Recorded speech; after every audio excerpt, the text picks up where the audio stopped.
गुरुर्ब्रह्मा गुरुर्विष्णु गुरुर्देवो महेश्वरः गुरुसाक्षात् परं ब्रह्म तस्मै श्री गुरवे नमः।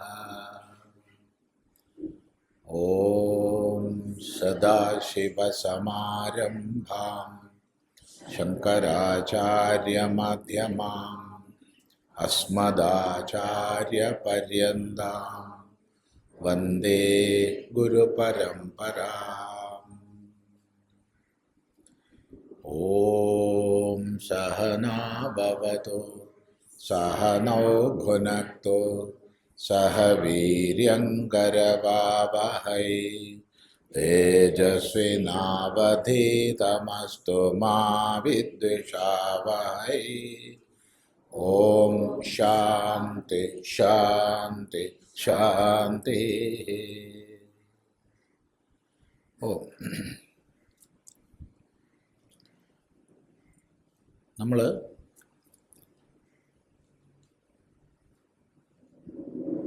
ശ്രീമദ് ഭഗവത്ഗീത ഭാഷ്യത്തിൽ 6 അധ്യായങ്ങളാണ് പൂർത്തിയാക്കിയത്.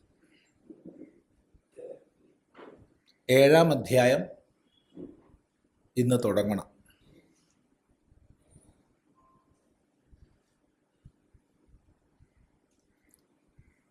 ഗീതയുടെ ഉപദേശക്രമം പലപ്പോഴും പറഞ്ഞതാണ്, എങ്കിലും ഒന്നുകൂടി ഓർമ്മിപ്പിക്കുന്നു.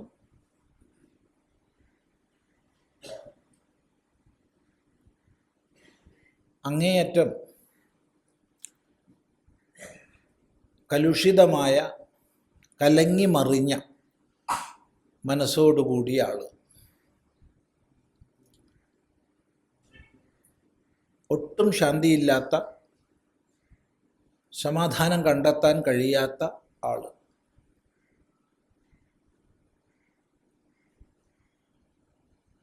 അതുകൊണ്ട് തന്നെ കർത്തവ്യ നിർവഹണത്തിന് എല്ലാ സാമർഥ്യവും ഉണ്ടെങ്കിലും സാധിക്കുന്നില്ല. എല്ലാ കഴിവുമുണ്ട്, പക്ഷെ സാധിക്കുന്നില്ല. അങ്ങനെയുള്ള വ്യക്തിയെയാണ് നമ്മൾ 1-ാം അധ്യായത്തിൽ കാണുന്നത്. അർജുനനെ അമ്പുണ്ട്, വില്ലുണ്ട്, അതിരഥനാണ്, യുദ്ധസാമർഥ്യത്തിൻ്റെ പരമാവധിയുണ്ട്, എല്ലാം ഉണ്ട്. തയ്യാറായി യുദ്ധക്കളത്തിൽ വന്നവനാണ്. ഏറ്റവുമേറെ സൈനികരെ എന്തിന് ഭഗവാനെ അടക്കം ക്ഷണിച്ചു കൊണ്ടുവന്ന ആളാണ്. ഇതെല്ലാം ഉണ്ടെങ്കിലും മനസ്സ് കലങ്ങി മറിഞ്ഞതോടുകൂടി ഒന്നും ചെയ്യാൻ വയ്യാണ്ടായി. അതാണ് വിസൃജ്യ സശരം ചാപം എന്നുള്ള പദം കാണിക്കുന്നത്. അമ്പും വില്ലും താഴെ വെച്ച് നിറഞ്ഞു കലങ്ങിയ കണ്ണുകളോടുകൂടി അങ്ങനെ ഇരിക്കുക. അയാളോട് ഉപദേശിക്കാൻ കഴിയില്ല. ഉപദേശിക്കപ്പെടണമെങ്കിൽ അതിനുള്ള യോഗ്യത വേണം. എന്നാൽ തത്വവിജ്ഞാനത്തിലൂടെ മാത്രമേ നമുക്ക് പൂർണ്ണതയിലേക്ക് ഉയരാൻ കഴിയൂ. അപ്പം ആദ്യം വേണ്ടത് അയാളുടെ ഉള്ളിൽ ഒളിഞ്ഞു കിടക്കുന്ന ജിജ്ഞാസുവെ തട്ടി ഉണർത്തണം. അതാണ് ഭഗവാൻ ആദ്യം ചെയ്യുന്നത് 2-ാം അധ്യായത്തിൻ്റെ ആരംഭത്തിൽ. കുതസ്ത്വ കശ്മലമിതം എന്ന് തുടങ്ങുന്ന 2 ശ്ലോകങ്ങളിലൂടെ.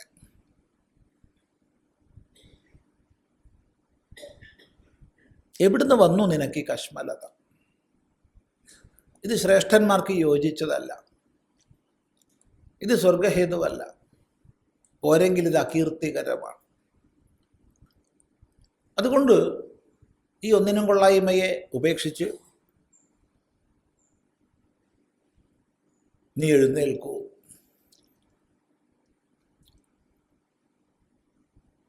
ഈ ഭഗവാന്റെ വാക്യങ്ങൾ, പ്രത്യേകിച്ച് അമ്മയുടെ പേര് ഓർമ്മിപ്പിച്ചുകൊണ്ടുള്ള വാക്യങ്ങൾ, ഹേ പാർത്ഥ നൈതത്വയ്യുപപദ്യത എന്നത് അർജുനനിൽ വലിയ പരിവർത്തനമുണ്ടാക്കി. പക്ഷെ എന്താണ് ചെയ്യേണ്ടതെന്നറിയില്ല, എന്താണ് കൃതാർത്ഥതയിലേക്കുള്ള മാർഗമെന്നറിയില്ല. പക്ഷെ ഒന്ന് മനസ്സിലായി, എൻ്റെ ഇപ്പോഴത്തെ നിലപാട് ശരിയല്ല. ഈ കരഞ്ഞ് കലങ്ങിയ കണ്ണുമായി സ്വന്തം കർത്തവ്യം ചെയ്യാതിരിക്കുന്നത് ശരിയല്ല. അവിടെയാണ് അർജുനൻ്റെ ചോദ്യം വരുന്നത്. അജ്ഞാനദോഷം കൊണ്ട് മറയ്ക്കപ്പെട്ട സ്വഭാവത്തോടു കൂടിയ, അതുകൊണ്ട് തന്നെ ധർമ്മസമ്മൂഢനായ എനിക്ക് അങ്ങ് തത്വോപദേശം ചെയ്താലും എന്താണ് ശ്രേയസ്? നിശ്ചയിച്ചുറപ്പിച്ച് പറഞ്ഞു തരും. ഇവിടെ ശിഷ്യൻ രൂപപ്പെട്ടു. ശിഷ്യൻ രൂപപ്പെട്ടാൽ ഗുരു ഉപദേശാവാം. ഭഗവാൻ ഉപദേശിക്കുന്നു 2-ാം അധ്യായം 11-ാം ശ്ലോകം മുതൽ. അവിടെ അർജുനൻ എത്തിപ്പിടിക്കാൻ കഴിയാത്ത, ആരംഭത്തിലുള്ള വേദാന്ത ജിജ്ഞാസുവിന് മനസ്സിലാക്കാൻ വിഷമമുള്ള സർവവേദാന്തങ്ങളുടെയും സാരമാണ് ഭഗവാൻ ഉപദേശിക്കുന്നത്. 2-ാം അധ്യായം 11-ാം ശ്ലോകം മുതൽ 25-ാം ശ്ലോകം വരെ. ഏകമായ അദ്വയമായ സർവകർമ്മബാഹ്യമായ ആത്മസ്വരൂപത്തെ ഭഗവാൻ അറിയാം ഇത് തുടക്കക്കാർക്ക് മനസ്സിലാകില്ല. എന്നാ പിന്നെ മനസ്സിലാവണ ഭാഷയിൽ ഉപദേശിച്ചൂടെ? അല്ല, ഇതാണ് പരം ലക്ഷ്യം എന്നുള്ളത് ഉറപ്പിക്കുന്നു. വലിയൊരു പർവ്വതത്തിൻ്റെ നെറുകയിലുള്ള തീർത്ഥസ്ഥാനത്തേക്ക് ഒരാളെ കൊണ്ടുപോകുന്ന, ഒരു യാത്രികനെ കൊണ്ടുപോകുന്ന സഹായി ഇപ്പം അവിടെ എത്തിയിട്ടില്ലെങ്കിലും ഇനിയും ബഹുദൂരം നടക്കാനുണ്ടെങ്കിലും ദൂരെ നിന്ന് ചൂണ്ടി കാണിച്ചു കൊടുക്കുകയാണ്, ദാ അവിടെ എത്തേണ്ട കേട്ടോ. എന്നാൽ ഒരിക്കലും അയാൾക്ക് മാർഗത്തിൽ ച്യുതി വരില്ല. എന്നിട്ട് ക്രമമായി കൈപിടിച്ച് അവിടത്തേക്ക് എത്തിക്കും. ഈ ശൈലിയാണ് ഭഗവാൻ അവലംബിക്കുന്നത്. അതുകൊണ്ട് ആദ്യഘട്ടത്തിൽ സാധകന്, ശിഷ്യന് മനസ്സിലായില്ലെങ്കിലും വിഷമമില്ല. ഏറ്റവും ഉയർന്ന ലക്ഷ്യസ്ഥാനത്തെ ചൂണ്ടിക്കാണിച്ചു കൊടുത്തു. എന്നിട്ട് എങ്ങനെ അതിലേക്ക് എത്തിച്ചേരും എന്നുള്ള മാർഗത്തെ സൂചിപ്പിച്ചു. വ്യക്തമാക്കിയില്ല, സൂചിപ്പിച്ചു. അവിടെയാണ് അർജുനൻ ശരിയായ ശിഷ്യനായി മാറുന്നത്. ഈ പരമമായ തത്വവിജ്ഞാനത്തിലേക്ക് ഉയർന്ന ആളുടെ ലക്ഷണം എന്താണ്? അയാൾ എങ്ങനെയാണ് വ്യവഹരിക്കുക? അതിലേക്കുള്ള മാർഗം എന്താണ്? മറുപടിയായിട്ട് ഭഗവാൻ വേദസാരം ഉപദേശിച്ചു. അതാണ് 3-ാം അധ്യായം. അതിൽ വന്ന സംശയങ്ങൾക്ക് നിവൃത്തി വരുത്തുകയാണ് 4, 5, 6 അധ്യായങ്ങൾ. അതിൻ്റെ തുടർച്ചയായിട്ടാണ് 7 വരുന്നത്. അതിനിടയ്ക്ക് അർജുനൻ ചിലർ സംശയങ്ങൾ ചോദിച്ചിട്ടുണ്ട്.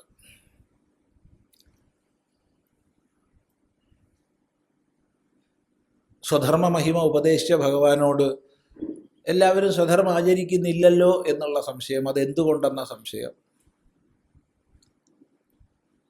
അതുപോലെ ഇപ്പോൾ അർജുനന് ഭഗവാൻ ഉപദേശിക്കുന്നതായ വിദ്യ പണ്ട് സൂര്യൻ ഉപദേശിച്ചു താൻ എന്നത് കേട്ടപ്പോൾ ഇപ്പോഴുള്ള ഭഗവാൻ എങ്ങനെയാ പണ്ടുള്ള സൂര്യൻ ഉപദേശിക്കുക എന്നുള്ള സംശയം.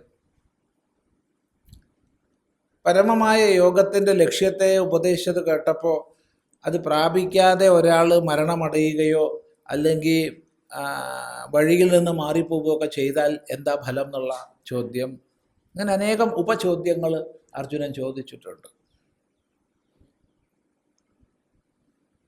എങ്കിലും ഭഗവാന്റെ ഉപദേശത്തിൻ്റെ ശൈലി ക്രമികമായി സാധകനെ മുന്നോട്ട് കൊണ്ടുപോകുന്നതാണ്.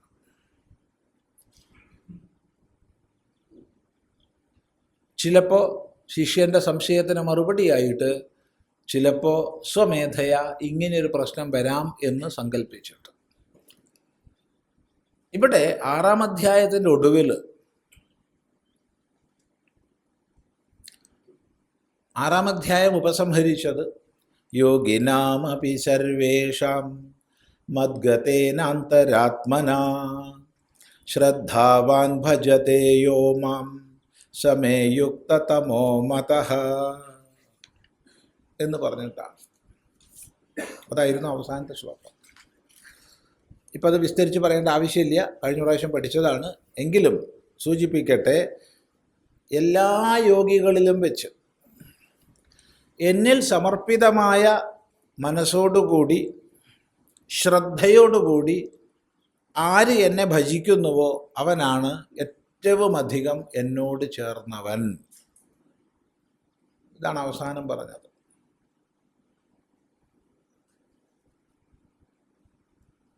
എന്താ ആ ഉപദേശത്തിന് ന്യായം എന്ന് ചോദിച്ചാൽ, അത് തൊട്ടു മുമ്പുള്ള 2 ശ്ലോകങ്ങളിൽ പറഞ്ഞു. പ്രയത്നാദ് യതമാനസ്തു യോഗീ സംശുദ്ധ കിൽബിഷഃ അനേക ജന്മ സംസിദ്ധ തതോ യാതി പരാം ഗതിം. പ്രയത്നപൂർവം യത്നം ചെയ്യുന്ന, വല്ലാത്തൊരു പ്രയോഗമാണ്. പ്രയത്നിക്കുന്ന എന്ന് പറഞ്ഞാൽ മതി, അല്ലെങ്കിൽ യത്നിക്കുന്ന എന്ന് പറഞ്ഞാൽ മതി. പ്രയത്നപൂർവം യത്നിക്കുന്ന യോഗി അന്ധകരണം ശുദ്ധമാകുമ്പോൾ അനന്തരം എന്നെ പ്രാപിക്കുന്നു എന്ന് പറഞ്ഞു. അതുകൊണ്ട് ഹേ അർജുന, തപസ്വികളെക്കാൾ ശ്രേഷ്ഠനാണ് യോഗി, ജ്ഞാനികളെക്കാൾ ശ്രേഷ്ഠനാണ് യോഗി, കർമ്മികളെക്കാൾ ശ്രേഷ്ഠനാണ് യോഗി. അതുകൊണ്ട് നീ യോഗിയായി തീരൂ എന്ന് പറഞ്ഞു. അപ്പം അങ്ങനെ യോഗിയായി തീരൂ എന്ന് പറയുമ്പോൾ അതിൻ്റെ തുടർച്ചയായിട്ടാണ് പറഞ്ഞത്, അങ്ങനെയുള്ള എല്ലാ യോഗികളിലും വെച്ച് എന്നിൽ സമർപ്പിതമായ മനസ്സോടും ബുദ്ധിയോടും കൂടി ശ്രദ്ധയോടുകൂടി ആര് എന്നെ സേവിക്കുന്നുവോ അവനാണ് ഏറ്റവും ചേർന്നവൻ. ഏറ്റവും ശ്രേഷ്ഠനായ യോഗി അവനാണ് ആര്? എന്നിൽ സമർപ്പിതമായ അന്തരംഗത്തോടുകൂടി ശ്രദ്ധയോടുകൂടി എന്നെ ഭജിക്കുന്നവൻ, സേവിക്കുന്നവൻ. അപ്പം ഇത് കേട്ട സമയത്ത്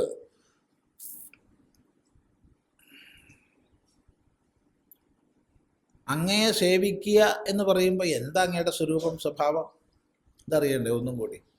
ഒരാളെ സേവിക്കണമെങ്കിൽ അയാൾ ആരാണ്, അയാളുടെ സ്വഭാവം എന്താണെന്ന് ഇതിനു മുമ്പ് പറഞ്ഞിട്ടുണ്ട്. ഇതിനു മുമ്പ് പറഞ്ഞ വിഷയമാണ്. എങ്കിലും ശാസ്ത്രം ഈ ഉപദേശിക്കുന്നത് തൂണനിഖനന ന്യായം എന്ന് പറയും.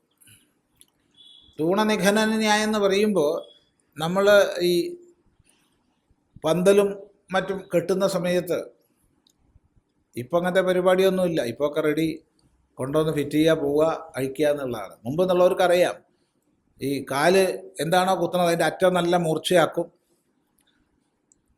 എന്നിട്ട് നമുക്ക് കൈകൊണ്ട് എത്താവുന്ന അത്രയും ആഴത്തിൽ കുഴി കുഴിക്കും. അതിന് വല്ല കമ്പിപ്പാരയോ ഒക്കെ ഉപയോഗിച്ച് കുഴി കുഴിച്ച് മണ്ണൊക്കെ എടുത്ത് മാറ്റി അതിൽ വെള്ളമൊഴിച്ച് വെച്ച് പിന്നീടൊരു 3-4 മണിക്കൂർ കഴിഞ്ഞിട്ട് ഈ മൂർച്ചയാക്കി വെച്ച കാല് അതിലേക്ക് കുത്തിയിറക്കും. കുത്തിയിറക്കിയിട്ടോ പൊരിച്ചെടുക്കും, ഇളക്കി അത് വീണ്ടും അതിൽ നിന്ന് ഉയർത്തും. ഉയർത്താനാണെന്ന് വെച്ചാൽ പിന്നെ എന്തിനാ കുത്തിയത്? എന്നിട്ട് ആഞ്ഞു കുത്തും, പിന്നെ ഇളക്കിയെടുക്കും.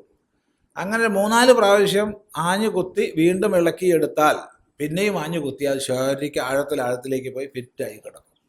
പിന്നെ മണ്ണിട്ട് മൂടിക്കഴിഞ്ഞാൽ ആ പന്തൽ ഇളകില്ല. ഇതുപോലെയാണ് ശിഷ്യോപദേശം. ആദ്യ ഉപദേശം ശരി നീ പൊയ്ക്കോന്ന് പറയല്ല ചെയ്യുക, പിന്നെ ഗുരുനാഥൻ തന്നെ സംശയം ജനിപ്പിക്കും. അതിന് പല പരിപാടികളുണ്ട്. പ്രമാണത്തെ സുദൃഢമായി വിചാരം ചെയ്യാൻ വേണ്ടിയിട്ട് ചിലപ്പോൾ പ്രമാണാന്തരങ്ങളെ വരെ ഗുരുനാഥൻ പറഞ്ഞെന്ന് വരും. അപ്പം ശിഷ്യൻ്റെ മനസ്സൊന്ന് ഇളകും. ഇളകിക്കഴിഞ്ഞാൽ സംശയം ചോദിക്കും. അപ്പം വീണ്ടും പ്രമാണത്തിലേക്ക് നയിക്കും. പിന്നെയും ഒന്ന് ഇളക്കും. ഇങ്ങനെയാണ്. അതാണ് ശൈലി. അപ്പം അങ്ങനെ വരുമ്പോൾ ഇവിടെ ഭഗവത് രൂപം എന്താണെന്ന് പറഞ്ഞിട്ടുണ്ട് ഇതിനു മുമ്പ് പലപ്പോഴും. എങ്കിലും ഇനിയും പറയേണ്ടതുണ്ട്. കാരണം ശ്രദ്ധയോടുകൂടി എന്നെ സേവിക്കുന്നത് ആരാണോ എന്ന് ചോദിച്ചാൽ എങ്ങനെയുള്ള എന്നെ സേവിക്കുന്നു. ആളും തരവും നോക്കിയിട്ട് വേണമല്ലോ സേവിക്കുക. എല്ലാവരും ഒരുപോലെ സേവിച്ചാൽ ശരിയാവുമോ? അതില്ല. എങ്ങനെ സേവിക്കണം എന്നറിയണം. സേവിക്കണമെങ്കിൽ അയാളുടെ സ്വഭാവം എന്താണെന്നറിയണം. വിഗ്രഹങ്ങളിൽ സേവിക്കുന്നവരുണ്ട്, ചിത്രങ്ങളിൽ സേവിക്കുന്നവരുണ്ട്, സമൂഹത്തിൽ സേവിക്കുന്നവരുണ്ട്, ചക്രങ്ങളിലും മറ്റും സേവിക്കുന്നവരുണ്ട്.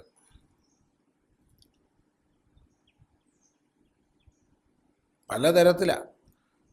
എന്താണ് നിന്റെ സ്വരൂപം അതറിയണ്ടേ? അവിടുത്തെ പ്രകൃതി എന്താണ് അതറിയണ്ടേ? അതിനു വേണ്ടി ഭഗവാന്റെ പ്രകൃതിയെ വർണ്ണിക്കാൻ വേണ്ടി ഈ 7-ാം അധ്യായം ആരംഭിക്കുകയാണ്. അതാണ് പറയുന്നത്. നോക്കൂ. യോഗിനാമപി സർവേഷാം മദ്ഗതേനാന്തരാത്മനാ ശ്രദ്ധാവാൻ ഭജതേ യോ മാം സമേ യുക്തതമോ മതഃ ഇതി പ്രശ്നബീജം ഉപന്യസ്യ സ്വയമേവ ഈദൃശം മദീയം തത്വം ഏവം മദ്ഗതാന്തരാത്മാ സ്യാദ് ഇത്യേതദ് വിവക്ഷുഃ ശ്രീഭഗവാനുവാച.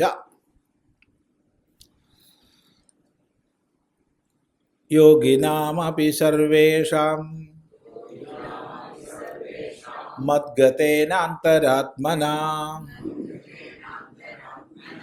ശ്രദ്ധാവാൻ ഭജതേ യോ മാം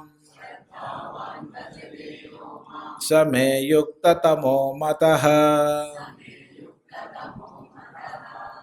അപ്പം സർവേഷാം യോഗിനാം മധ്യേ, എല്ലാ യോഗികളുടെയും കൂട്ടത്തിൽ പലവിധ യോഗ സാധനകളെ പറഞ്ഞിട്ടുണ്ട് ഇതിനു മുമ്പ്.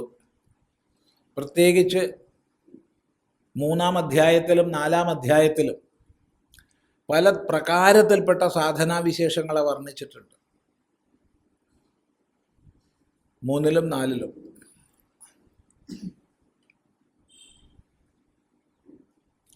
തൊട്ട് കഴിഞ്ഞ 6-ാം അധ്യായത്തിലാകട്ടെ യോഗസാധനയുടെ വിവിധ തലങ്ങളെ പറഞ്ഞിട്ടുണ്ട്.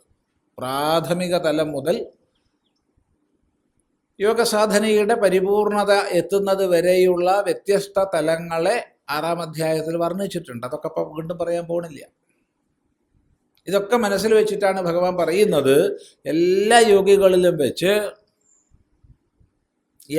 യാതൊരാളാണോ മദ്ഗതേന അന്തരാത്മന, എന്നിൽ പ്രാപിച്ച, എന്നിൽ സമർപ്പിതമായ അന്തരാത്മാവിനോടുകൂടെ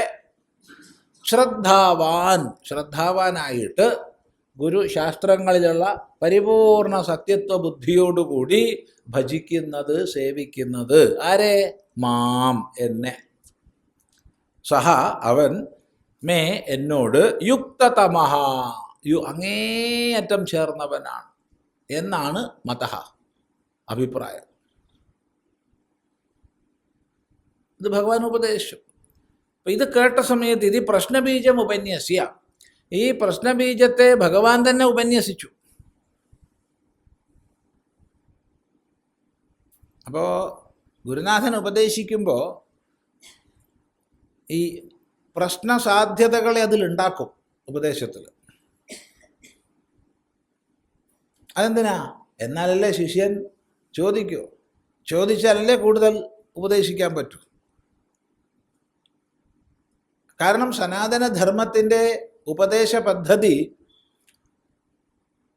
കേവലം വിശ്വാസത്തിൽ മാത്രം അധിഷ്ഠിതമല്ല. വിശ്വാസം വേണം, തീർച്ചയായിട്ടും വേണം, വേണ്ടെന്ന് പറഞ്ഞില്ല. പക്ഷേ വിശ്വാസത്തിൽ അധിഷ്ഠിതമല്ല. പിന്നെയോ യുക്തിയിൽ അധിഷ്ഠിതമാണ്. അപ്പം യുക്തിപൂർവം ചിന്തിക്കുന്ന ഒരാൾക്ക് കൂടുതൽ കൂടുതൽ ചോദ്യം ചെയ്യാനുള്ള സാധ്യതയുണ്ട്.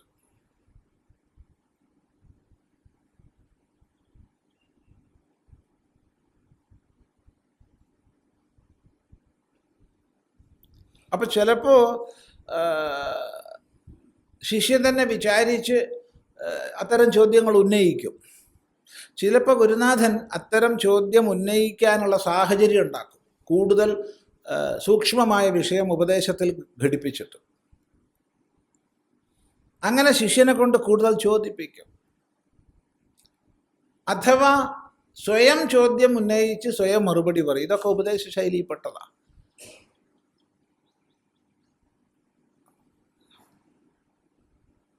അപ്പം ഇവിടെ യോഗിനാമപി സർവേഷാം എന്ന് തുടങ്ങുന്ന ശ്ലോകത്തിലൂടെ പ്രശ്നബീജം ഉപന്യസ്യ, പ്രശ്നബീജത്തെ ഭഗവാൻ തന്നെ ഉപന്യസിച്ചു, പറഞ്ഞു. പ്രശ്നബീജം, പ്രശ്നത്തിൻ്റെ ബീജം, ചോദ്യത്തിൻ്റെ കാരണം. സ്വയമേവ ഈദൃശം മദീയം തത്വം. എന്നിട്ട് അർജുനൻ ചോദിക്കാത്തത് കൊണ്ടാണോ എന്നറിയില്ല, ഇനിയിപ്പോൾ ചോദിക്കുന്നതിന് മുമ്പ് തന്നെ പറഞ്ഞു കളയാമെന്ന് വിചാരിച്ചിട്ട് ഇതാണ് എൻ്റെ തത്വം കേട്ടോ എന്ന് സ്വയമേവ ഈദൃശം മദീയം തത്വം, ഇതാണ് എൻ്റെ തത്വം. എന്നെ സേവിക്കാനാണല്ലോ പറഞ്ഞത്. അപ്പം എന്നെ സേവിക്കണമെന്ന് വെച്ചാൽ ഞാൻ ആരാണ്, എന്താണ് തത്വം, എന്താണ് എൻ്റെ പ്രകൃതി എന്ന് അറിയണ്ടേ. ഇതാ എൻ്റെ പ്രകൃതി എന്ന് അർജുനൻ ചോദിക്കാതെ തന്നെ ഭഗവാൻ അങ്ങോട്ട് പറയാൻ ആഗ്രഹിക്കുക. കാരണം അവൻ വേറെ വല്ലത് ഇടാകൂടം ചോദിച്ചാൽ അതിന് മറുപടി പറയുമ്പോൾ ഇത് ചിലപ്പോൾ മറന്നു പോകും. അങ്ങനെ ഉണ്ടാവില്ലേ? വർത്തമാനം ഭഗവാനാണെങ്കിലും വർത്തമാനം പറയല്ലേ. അതെ, വർത്തമാനം പറയുമ്പോൾ അങ്ങനെ പ്രശ്നമുണ്ട്.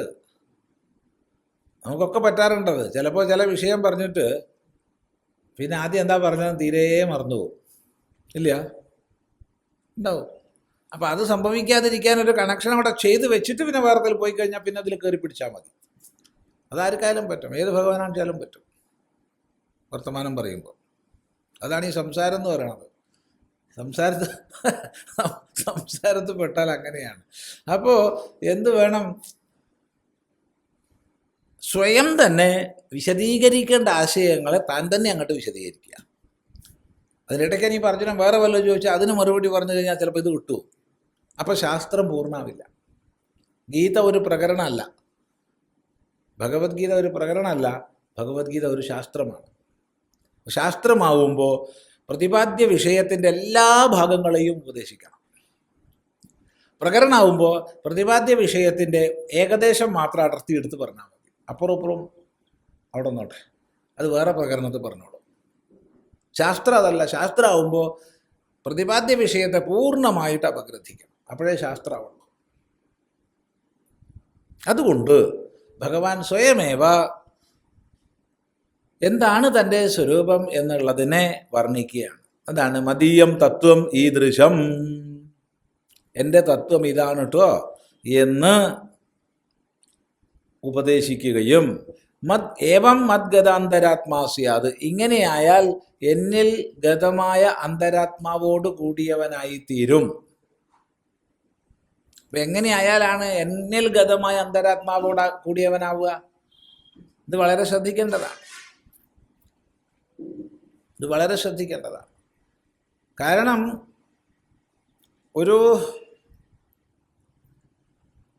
ഭഗവാനിൽ സമർപ്പിതമായ അന്തരാത്മാവോട് കൂടിയവനാ. അത് എപ്പോഴാണ് അതാവുക? പ്രശ്നമാണത്. കാരണം ഭഗവാന്റെ ശരിയായ പ്രകൃതിയും സ്വരൂപവും മനസ്സിലാക്കിയാലേ അത് സാധിക്കുള്ളൂ, അല്ലെങ്കിൽ സാധിക്കില്ല. മനസ്സിലായില്ല? പ്രസിദ്ധമായൊരു ദൃഷ്ടാന്തമുണ്ട്, വളരെ പ്രസിദ്ധമായ ദൃഷ്ടാന്തം. ഗുരുനാഥൻ യാത്ര കഴിഞ്ഞ് ശിഷ്യനരികെ എത്തി, അഥവാ ഭക്തനരികെ എത്തി. ശിഷ്യൻ എന്ന് പറയുന്നതിനേക്കാൾ നല്ലത് ഭക്തൻ എന്നാണ് അവിടെ. ഭക്തൻ പത്നിയോടുകൂടി ഗുരുനാഥനെ സ്വീകരിച്ച് തടഞ്ഞു നിർത്തി. ഗുരുനാഥൻ ദൂരയാത്ര കഴിഞ്ഞ് വരിക, അടിയന്തരമായിട്ട് മൂത്രമൊഴിക്കണം. കാരണം ഗുരുനാഥൻ്റെ ദേഹം പാഞ്ചഭൗതികമാണ്, വെള്ളമൊക്കെ കുടിക്കുന്ന ആൾ തന്നെയാണ്. മൂത്രമൊഴിക്കണം, പോരാ, നല്ല ദാഹമുണ്ട്, വെള്ളവും കുടിക്കണം. പക്ഷേ ഗുരുനാഥനെ തടഞ്ഞു നിർത്തി മാലയൊക്കെ അടിയിപ്പിച്ച് എന്താ പറയേണ്ടത്, ആരതിയൊക്കെ ഒഴിഞ്ഞ് പോയി ഒരു കസേരയമ്മ പിടിച്ചിരുത്തി. വെള്ളം തരുമെന്ന് ചോദിക്കാനുള്ള സമയം പോലും കൊടുക്കാണ്ട് അകത്ത് പോയിട്ട് വിശദമായ പൂജയാണ്. അപ്പം അകത്ത് ഗുരുനാഥൻ്റെ ചിത്രം വെച്ചിട്ടുണ്ട്. അതിൻ്റെ മുമ്പിൽ ധൂപദീപ നൈവേദ്യങ്ങളൊക്കെ സമർപ്പിച്ച് പൂജ ചെയ്യാണ്. ഒറിജിനൽ ഗുരുനാഥനോ ഇവിടെ ദാഹിച്ച് ഇരിക്കുകയാണ്. ഇങ്ങനെയൊക്കെ സംഭവിക്കില്ല? ഇങ്ങനെ സംഭവിക്കും. ഇതൊക്കെ സംഭവിക്കാവുന്നതും സംഭവിക്കുന്നതുമാണ്. അതെ. അപ്പം അത് ഭക്തി ഇല്ലാത്തതുകൊണ്ടാണോ എന്ന് ചോദിച്ചാൽ അസ്ഥാനത്തുള്ള ഭക്തി ആയതുകൊണ്ടാണ്. എന്താണ് സ്വരൂപം എന്നറിയാത്തത് കൊണ്ടുള്ള തകരാറാണ്. അതെ, ഇത് വലിയ വിഷയമാണ്. അത് സന്യാസിക്ക് വെറ്റില അടക്കയും വെച്ച് നമസ്കരിക്കണ പോലെയാണ്. സന്യാസിക്ക് വെറ്റില അടക്ക എന്തിനാ? അയാൾ അത് എന്ത് ചെയ്യും? പാവം, അത് കിട്ടിയിട്ട് അയാൾ എന്താ ചെയ്യുക? പറയുക. കാരണം സന്യാസിക്ക് താമ്പൂലം നിഷിദ്ധമാണ്, ഗൃഹസ്ഥന് താമ്പൂലം വിഹിതമാണ്. ഗൃഹസ്ഥന് താമ്പൂലം വിഹിതമാണ്. അതുകൊണ്ട് ഗുരുനാഥനെ കാണാൻ പോകുമ്പോൾ നിശ്ചയമായും താമ്പൂലം വെക്കണം. എന്നാൽ അത് സന്യാസിയാണെങ്കിലോ താമ്പൂലം വെക്കരുത്. അപ്പോൾ ജ്യോത്സ്യർ എഴുതി കൊടുക്കും, ചിദാനന്ദപുരസ്വാമിയുടെ അടുത്ത് ഒരു മിനിമം ഒരു 1.25 ഉറുപ്പികയും ഒരു 12 വെറ്റിലയും ഒരു 3 അടക്കയും. എടാ, ആ 3 അടക്ക മഹാഭാവി, ആ 3 അടക്ക വാങ്ങണ പൈസയും കൂടി എനിക്ക് തന്നാ അത്ര നന്ന്.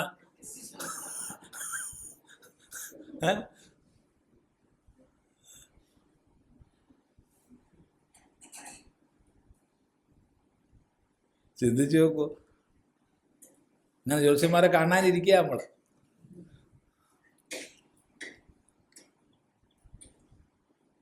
അപ്പം എന്താ സംഭവം വെച്ചാൽ ആര് എന്തെന്ന് മനസ്സിലാക്കിയിട്ട് വേണം ചെയ്യാൻ.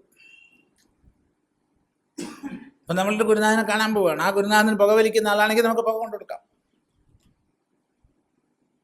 അല്ലേ? സിഗരറ്റോ ചുരുട്ടോ എന്ത് വേണമെങ്കിൽ കൊണ്ടുകൊടുക്കാം. അത് ഉപയോഗിക്കാത്ത ആൾക്കാർ കൊണ്ടുകൊടുത്തിട്ട് എന്താ കാര്യം?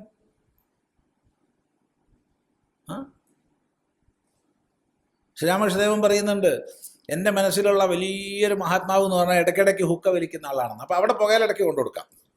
അങ്ങനെ പുകയിലിട്ടിട്ട് വേണം ഹുക്ക വലിക്കാൻ. ഹുക്ക വലിക്കാത്ത ആൾക്ക് എന്തിനാ പുകയില കൊണ്ടുകൊടുക്കണേ? പറയോ. ഹുക്ക വലിക്കുന്ന ആൾക്ക് കൊണ്ടുകൊടുത്താൽ എന്താ കുഴപ്പം? നമ്മളല്ലല്ലോ നിശ്ചയിക്കേണ്ടത്, പാടില്ല. അയാൾക്ക് ഇഷ്ടമാണ്, അയാൾ വലിച്ചോട്ടെ, നിങ്ങൾക്ക് എന്ത് വേണം കൊണ്ടുകൊടുത്തോളൂ.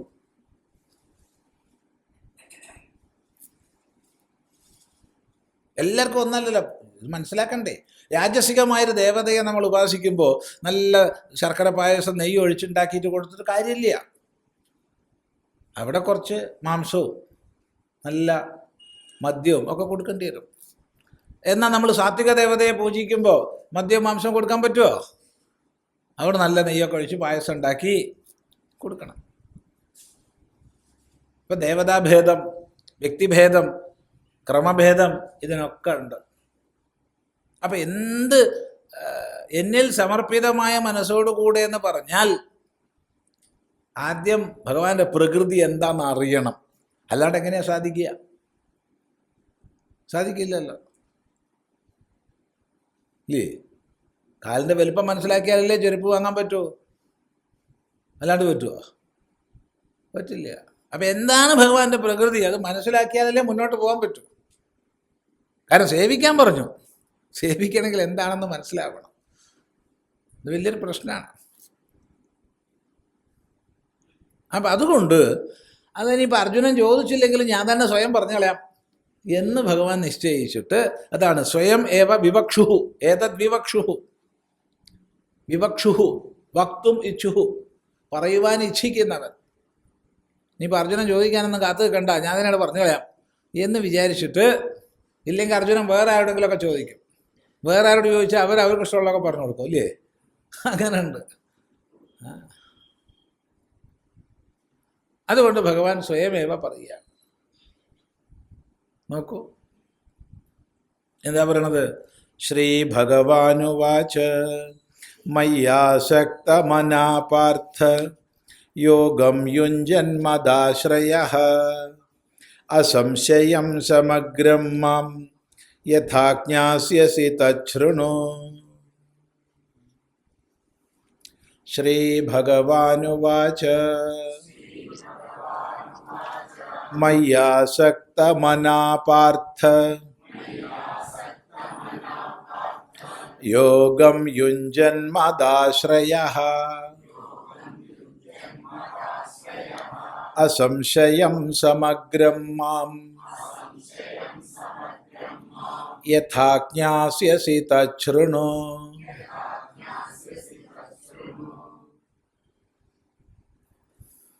ഹേ പാർത്ഥ, അല്ലയോ പാർത്ഥ, പൃഥയുടെ മകനെ, കുന്തിയുടെ മകനെ, മയ്യാസക്തമനാഹ, എന്നിൽ ആസക്തമായ മനസ്സോടുകൂടിയവനായിട്ട്, മൈ എന്നിൽ ആസക്തമനാഹ, ആസക്തമനസ്കനായിട്ട്, പൂർണ്ണമായി ചേർന്ന മനസ്സോടുകൂടിയവനായിട്ട്. സക്തമായ എന്ന് പറഞ്ഞാൽ ചേർന്ന, ആസക്തമായ, പൂർണ്ണമായി ചേർന്ന. അപ്പൊ എന്നിൽ പൂർണ്ണമായി ചേർന്ന മനസ്സോട് കൂടിയിട്ട് യോഗം യുഞ്ചൻ, യോഗത്തെ അനുഷ്ഠിക്കുന്നവൻ, യോഗസാധനയെ ചെയ്യുന്നവൻ. എന്താ യോഗസാധന? വീണ്ടും 6-ാം അധ്യായം പഠിക്കണം, പറഞ്ഞു കഴിഞ്ഞു. അപ്പോൾ 6-ാം അധ്യായത്തിൽ പറഞ്ഞ വിധാനത്തിൽ, അല്ലെങ്കിൽ വിധത്തിൽ സാധനാക്രമങ്ങളെ പരിപൂർണമായി എന്നിൽ ആസക്തമായ മനസ്സോടുകൂടി ചെയ്യുന്നവൻ അസംശയം, യാതൊരു സംശയവും ഇല്ല, സംശയരഹിതമായി മാം സമഗ്രം, എന്നെ പൂർണ്ണമായിട്ടും ജ്ഞാസ്യസി, അറിയുമോ, അറിയുന്നുവോ, യഥാ തഥാ തച്ഛൃണു, എങ്ങനെയാണോ അത് നീ അറിയൂ, നീ കേൾക്കൂ. അവിടെ വളരെ ശ്രദ്ധേയമായൊരു പദപ്രയോഗമുണ്ട്. അത് ജ്ഞാസ്യസി എന്ന പദപ്രയോഗമാണ്, ജ്ഞാസ്യതി എന്നല്ല. മൂന്നാമതൊരാളെക്കുറിച്ച് പറയുകയാണെങ്കിൽ ജ്ഞാസ്യതി എന്നാണ് പറയേണ്ടത്. എന്നാൽ ഭഗവാൻ ജ്ഞാസ്യസി എന്നാണ് പറഞ്ഞത്. ജ്ഞാസ്യസി എന്ന് പറയുമ്പോൾ നേരിട്ട് നിന്നോടാണ്, നീ അറിയും എന്ന്. അപ്പം നിനക്കെന്നെ പൂർണ്ണമായിട്ട് അറിയാൻ കഴിയും എന്ന് ഭഗവാൻ പറയുമ്പോൾ അത് അർജുനനെ സംബന്ധിച്ച് വലിയൊരു പ്രേരണയും പ്രോത്സാഹനവുമൊക്കെയാണ്. കാരണം പൊതുവേ നമ്മൾ എനിക്കിതൊന്നും പറ്റില്ലപ്പനെ എന്നുള്ള മട്ടുകാരാ, അല്ലേ? ഇതൊക്കെ വലിയ വലിയ സിദ്ധന്മാർക്കൊക്കെ പറ്റുമായിരിക്കും, വലിയ വലിയ യോഗികൾക്കൊക്കെ പറ്റുമായിരിക്കും. നമ്മളൊരു സാധാരണ ഒരാൾ ഈ കേരളത്തിലെ കോഴിക്കോട് ജില്ലയിൽ ഇങ്ങനെ ജീവിക്കുന്ന ഒരാളല്ലേ, നമുക്കൊക്കെ ഇതൊക്കെ പറ്റുമോ എന്ന് നമ്മൾ വിചാരിക്കും. അത് പൊതു സ്വഭാവം. അത് ചിലർ സംശയങ്ങൾ തന്നെ ചോദിക്കാറുണ്ട്, ഇതൊക്കെ സാധാരണക്കാർക്ക് പറ്റുമോ? ഏതാ അസാധാരണക്കാർ? ആരെങ്കിലും അസാധാരണക്കാരനുണ്ടെങ്കിൽ സാധാരണക്കാരെന്ന് പറയുള്ളൂ. ആത്മനാ വിന്ദതേ വീര്യം, തത്വവിജ്ഞാനത്തിനുള്ള സാമർഥ്യം എല്ലാവരിലും സ്വയമേവുണ്ട്, അതെടുത്ത് ഉപയോഗിച്ചാൽ മതി. നമ്മൾ അത് തിരിച്ചറിയാതെ അവിടെ പോയാൽ കിട്ടുമോ, ഇവിടെ പോയാൽ കിട്ടുമോ എന്ന് അലയ്യാണ്.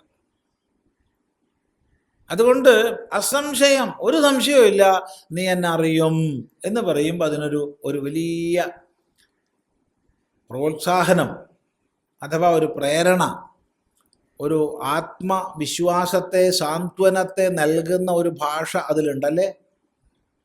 ഇല്ല? ജ്ഞാസ്യസി എന്ന പദപ്രയോഗം നിനക്കറിയാൻ പറ്റുള്ളൂ, ഒരു സംശയമില്ല, നിനക്കറിയാൻ പറ്റും എന്ന് പറയുമ്പോൾ അത് വലിയൊരു പ്രേരണയാണ്, ഒരു പ്രോത്സാഹന. അല്ലെങ്കിൽ നമ്മൾ വിചാരിക്കുക അതൊക്കെ വലിയ വലിയ പലർക്കും ശങ്കരാചാര്യർക്ക് പറ്റിയിട്ടുണ്ട്, അങ്ങനെയൊക്കെയുള്ള സനാതന സനത് കുമാരന്മാർക്കൊക്കെ പറ്റുമായിരിക്കും, നമുക്കിതൊന്നും പറ്റില്ല, നമ്മൾ സാധാരണക്കാരല്ലേ എന്നൊക്കെയാണ് നമ്മൾ വിചാരിക്കണത്. അപ്പോഴാണ് പറഞ്ഞ ജ്ഞാസ്യസി, നീ അറിയും, നിനക്കറിയാൻ കഴിയും. ആരോടാ? നമ്മൾ ഓരോരുത്തരോടുവാ, അല്ലാണ്ട് വേറെ ആരോടാ? ഇവിടെ അർജുനനൊരു നിമിത്തം മാത്രമാണ്, അർജുന നിമിത്തമാണ്. അപ്പം ഈ പദം കേൾക്കുമ്പോൾ തന്നെ നമുക്കൊരു പ്രോത്സാഹനമാകും. ചിന്തിക്കുക. അതാണ് ജ്ഞാസ്യസി എന്നുള്ള മധ്യമപുരുഷ പ്രയോഗത്തിൻ്റെ വിശേഷ താത്പര്യം. അപ്പം നീ അറിയും, ഒരു സംശയം, അസംശയം. എങ്ങനെ അറിയും? സമഗ്രം, പൂർണ്ണമായിട്ടറിയും. യഥാ, എങ്ങനെയാണോ, തത് ശൃണു, അത് കേട്ടോളൂ, പറഞ്ഞുതരാം. അപ്പം ഇത് കേൾക്കുന്നതോടുകൂടെ എല്ലാവരും ശ്രദ്ധിക്കാൻ തുടങ്ങും ഇല്ലേ? ഉണ്ട്. അപ്പം എനിക്ക് പൂർണ്ണമായിട്ട് അറിയാൻ കഴിയില്ലേ? കഴിയും. എങ്ങനെയാണ് എന്ന്. ഇപ്പം സാധകൻ്റെ ശ്രദ്ധ ആകർഷിക്കാൻ വേണ്ടിയിട്ടാണ് ഈ ഒരു വാക്യം. കാരണം വളരെ ഗുപ്തമായതാണ് പറയാൻ പോകുന്നത്, രഹസ്യമാണ് പറയാൻ പോകുന്നത്. കാരണം എങ്ങനെ എന്നെ പ്രാപിക്കും എന്നുള്ളതാണല്ലോ, അത് അതീവ രഹസ്യമാണ്.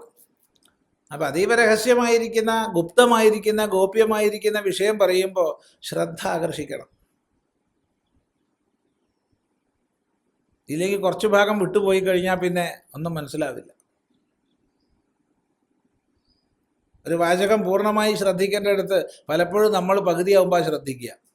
അതുവരെ നമ്മൾ ഉറക്കം തൂങ്ങിയിരിക്കുകയായിരിക്കും, അല്ലെങ്കിൽ വേറെ എങ്ങോട്ടെങ്കിലൊക്കെ ആലോചിച്ചിരിക്കുകയായിരിക്കും. അത് എന്തോ ഒരു വാക്ക് കേട്ടപ്പോൾ ഒന്ന് അതിൽ ഉടക്കി കിടന്നിട്ട് പിന്നെ ശ്രദ്ധിക്കാൻ തുടങ്ങി. പക്ഷെ പ്രധാന വാക്കുകളൊക്കെ അതിന് മുമ്പ് പറഞ്ഞു കഴിഞ്ഞിട്ടുണ്ടാവും. ഇനിയിപ്പോൾ ഒന്നും കൂടി പറഞ്ഞു തരുമെന്ന് പറഞ്ഞാൽ ഭഗവാൻ തന്നെ തോന്നില്ല അല്ലേ? അതെ, ഭഗവാൻ പറഞ്ഞിട്ടുണ്ട്, യോഗാത്മനാ മയാ പ്രോക്ത. അത് വിശേഷപ്പെട്ട ഒരു മൂഡിലിരുന്നിട്ടാണ് ഞാൻ അന്ന് ഉപദേശിച്ചത് തോന്നുന്നു. ഭഗവാൻ പറഞ്ഞ, നമ്മളാരും പറയണമല്ല. അതുകൊണ്ട് അതൊന്നും എനിക്ക് തോന്നില്ല. അന്ന് പറഞ്ഞതോ പറഞ്ഞു. ഇനി മന്ദനായ നിനക്ക് ഞാൻ രണ്ടാമത് പറഞ്ഞു തരാം എന്ന് പറഞ്ഞിട്ടാണ് അനുഗീത ഉപദേശിക്കുന്നത്. 18 അധ്യായം ഭഗവത്ഗീതയ്ക്ക് ഉണ്ടെങ്കിൽ 36 അധ്യായമാണ് അനുഗീതയ്ക്കുള്ളത്. ആ ഗതികേട് വന്നത് എന്തുകൊണ്ടാ? അർജുനൻ വേണ്ടപ്പോൾ ശ്രദ്ധിക്കാത്തതുകൊണ്ടാ. ഇതന്നെയാ നമുക്കും പറ്റുക, അതുകൊണ്ട് അത് നമുക്ക് പറ്റരുത് എന്നുള്ളത് കൊണ്ട് ആദ്യം തന്നെ പേരെടുത്ത് പറഞ്ഞ് വിളിക്കുകയാണ്. ഹേ പാർത്ഥ, നീ ശ്രദ്ധിക്കൂ കേട്ടോ. നീ ശ്രദ്ധിക്കാനാ ഞാൻ പറയണതല്ലാണ്ട് എനിക്ക് പഠിക്കാനല്ല. ഹേ പാർത്ഥ, മയ്യാസക്ത മനാഹ, മൈ എന്നിൽ ആസക്തമായ മനസ്സോടുകൂടി യോഗം യുഞ്ചൻ, യോഗസാധനയെ അനുഷ്ഠിക്കുന്നവൻ. എങ്ങനെ? മദാശ്രയ, എന്നെ തന്നെ ആശ്രയിച്ചു. ഭഗവാനിൽ ആസക്തമായ മനസ്സോടുകൂടി സമ്മതിച്ചു. ആരെ ആശ്രയിച്ച്? എന്നെ തന്നെ ആശ്രയിച്ചു. ഒരാൾ ഒരു മരുന്ന് പറിക്കാൻ പോവുകയാണ്. അപ്പം കാട്ടിൽ മരുന്ന് പറിക്കാൻ പോവുകയാണ്. ആരിലാണ് ആസക്തമായ മനസ്സുള്ളത്? മരുന്നിലാണ്. പക്ഷെ ആശ്രയിക്കുന്നത് ആരെയാണ്? വഴിയെയാണ്. ആ കാട്ടു വഴിയെയാണ് ആശ്രയിക്കുന്നത് അല്ലേ? അവിടെ മരുന്നിനെ ആശ്രയിച്ചാൽ മരുന്ന് കിട്ടുക ഇല്ല. വഴിയെ ആശ്രയിച്ചാലോ മുന്നോട്ട് പോകാം. പക്ഷേ മനസ്സിൽ ലക്ഷ്യം വേണം. അല്ലെങ്കിൽ ആ വഴിയുടെ സൗകുമാര്യത്തിലൊക്കെ നമ്മൾ മുഴുകിപ്പോയെന്ന് വരാം. വഴിയുടെ 2 ഭാഗത്തും നല്ല പൂവുണ്ട്, വിശ്രമ കേന്ദ്രങ്ങളുണ്ട്, കുടിക്കാനും തിന്നാനൊക്കെ ധാരാളം വകയുണ്ട്. അപ്പം ചിലപ്പം അവിടെ ഇരുന്നാൽ മതി എന്ന് നമുക്ക് തോന്നില്ല? ഉണ്ട്.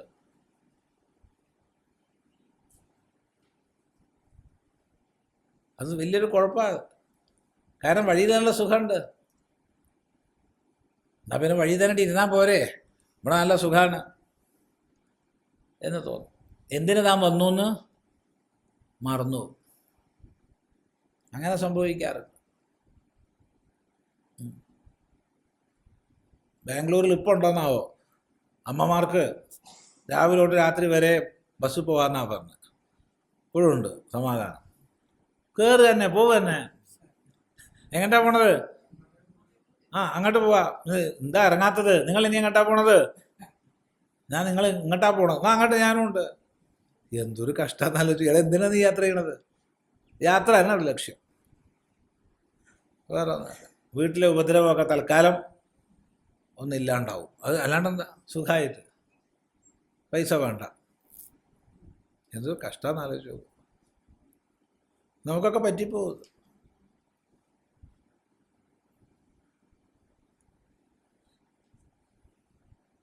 തിരുപ്പതി പോകുമ്പോൾ ഉണ്ടത്രേ, ഞാൻ പോയിട്ടില്ല കേട്ടോ.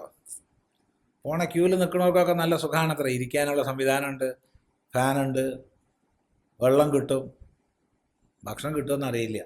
നെടുകയറ്റം കിട്ടുമെന്ന് അറിയില്ല, അത് അറിയില്ല. എന്തായാലും സംവിധാനങ്ങളൊക്കെ ഉണ്ടെന്നാണ് പറയണത്. അപ്പോൾ നല്ല സുഖമാണ്. ആ ഇരിക്കുന്ന സ്ഥലം നല്ല AC ഒക്കെ ആണെങ്കിൽ പിന്നെ ഇപ്പം എന്തിനാ ഭഗവാനെ ബാലാജിനെ കാണുന്നതിന് അവിടെ തന്നെ ഇരുന്നാൽ പോരെ. അതുകൊണ്ടാണ് ഞങ്ങളതൊന്നും ഒരുക്കാത്തതെന്നാണ് ശബരിമലയിൽ പറയണത്. അതെ,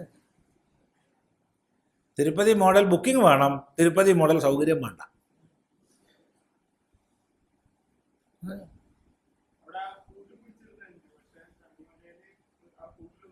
അതാണ് കൂടുതൽ വേണ്ട.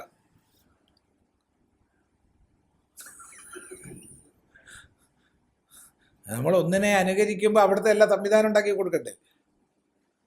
ഡീഹൈഡ്രേഷൻ കൊണ്ട് ആരും അവിടെ മരിച്ചിട്ടില്ല. അവിടെ ഡീഹൈഡ്രേഷൻ കൊണ്ട് ആരും മരിച്ചിട്ടില്ല. ഇത് കുഞ്ഞിമോളാണ് കഴിഞ്ഞ കൊല്ലം മരിച്ചത്.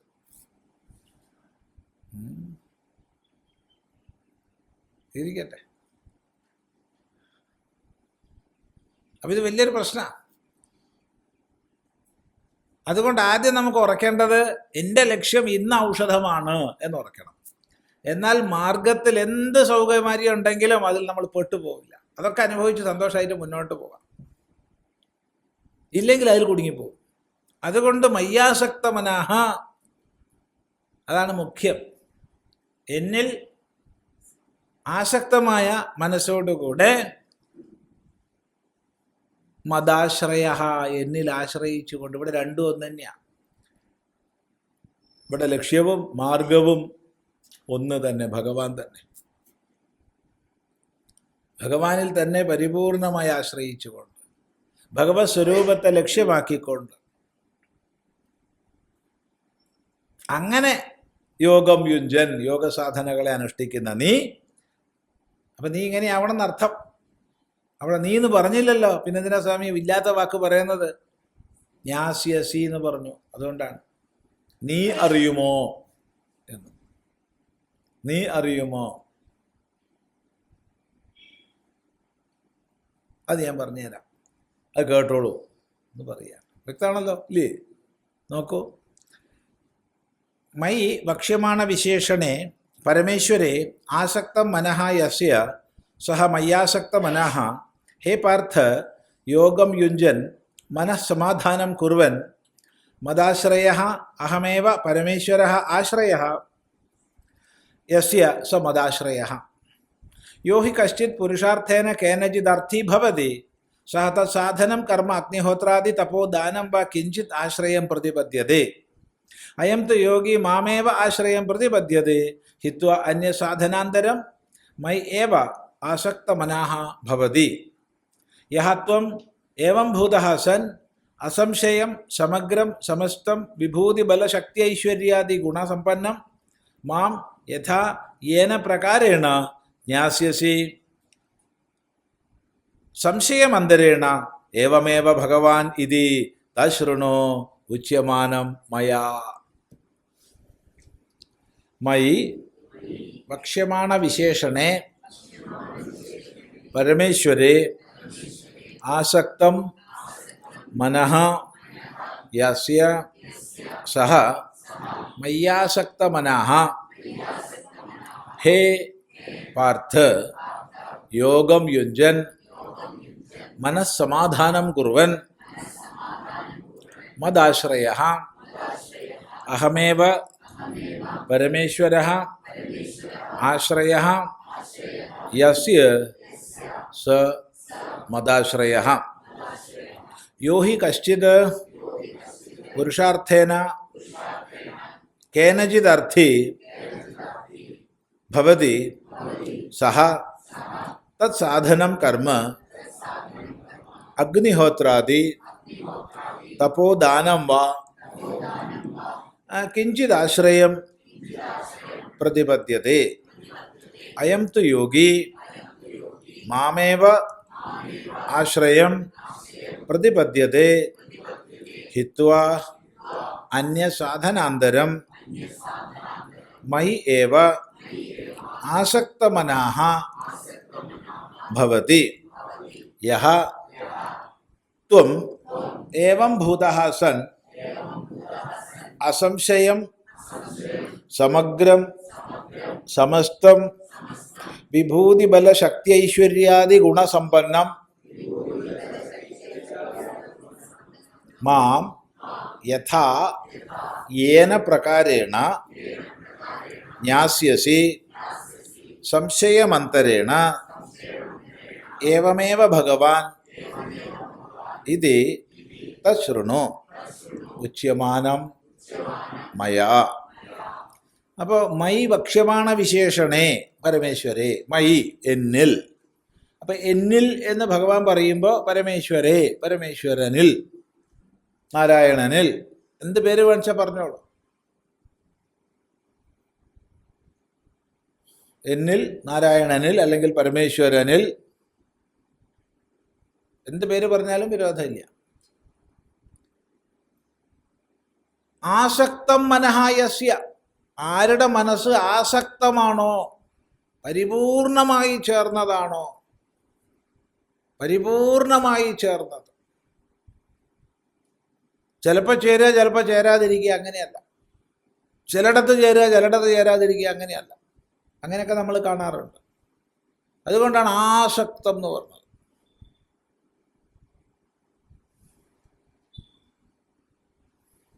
എപ്പോഴും ശക്തമായത്.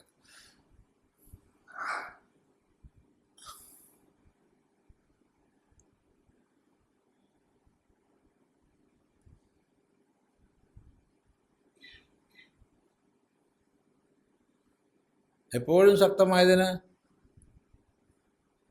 എന്താ ദൃഷ്ടാന്തം പറയുക? എന്ത് വേണമെച്ചാൽ പറഞ്ഞോളൂ. മുലയൂട്ടുന്ന കുഞ്ഞിൽ അമ്മയ്ക്കുള്ളത് പറയാം. പറഞ്ഞൂടാ? ഉണ്ട്, അത് പറയാം. മുലയൂട്ടുന്ന കുഞ്ഞിൽ അമ്മയ്ക്കുള്ളത് പറയാം. പിന്നെ കാമുകനിൽ കാമുകിക്കോ, കാമുകിയിൽ കാമുകനോ ഉള്ളത് പറയാം. പത്നിയിൽ പതിക്കൊന്നും പറയാൻ പറ്റില്ല. പതിയിൽ പത്നിയിലും പറയാൻ പറ്റില്ല. അതുമില്ല, അത് പറ്റില്ല. ആചാര്യന്മാരും അങ്ങനെ പറഞ്ഞിട്ടില്ല. വേദാന്താചാര്യന്മാരൊക്കെ പറഞ്ഞു തരുന്ന ദൃഷ്ടാന്തം പരവ്യസനിനി നാരി വ്യഗ്രാഭി ഗൃഹകർമ്മണി തതേതു ആസ്വാദയത്തി അന്ത പരസങ്കരസായനം എന്നാണ്.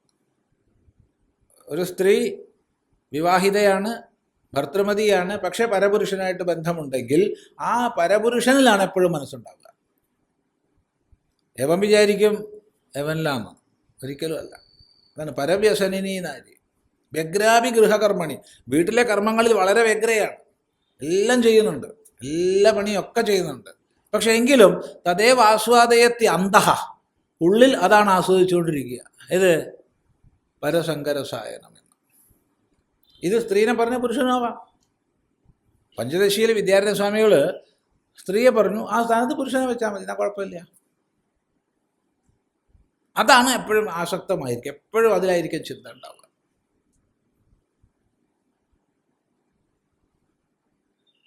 പിന്നെ അങ്ങേയറ്റം ലുബ്ധനായ ഒരാൾക്ക്, പണത്തിലുള്ള അത്യാഗ്രഹിയായിരിക്കുന്ന ആൾക്ക് ധനസമ്പത്തിൽ എപ്പോഴും അതായിരിക്കും ചിന്ത, അല്ലേ?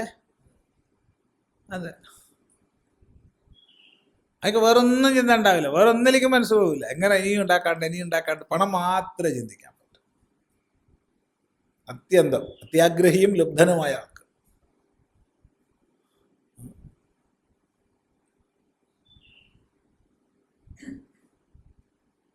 മറ്റു ഭക്ഷണത്തിലൊന്നും അങ്ങനെ പറയാൻ പറ്റില്ല.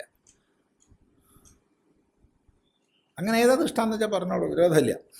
അങ്ങനെ ആസക്തമായ മനസ്സോട്, എന്നിൽ ആസക്തമായ മനസ്സോട് കൂടി മയ്യാസക്ത മനാഹ, ഹേ പാർത്ഥ യോഗം യുഞ്ജൻ മനസ്സമാധാനം കുറുവൻ, മനസ്സിനെ സമാധാനിപ്പിക്കുന്നവൻ, മനസ്സിനെ അടക്കിയിരുത്തുന്നവൻ, ഇരിക്കവിടെ എന്ന് പറഞ്ഞിട്ട് മനസ്സിനെ അടക്കിയിരുത്തുകയാണ്.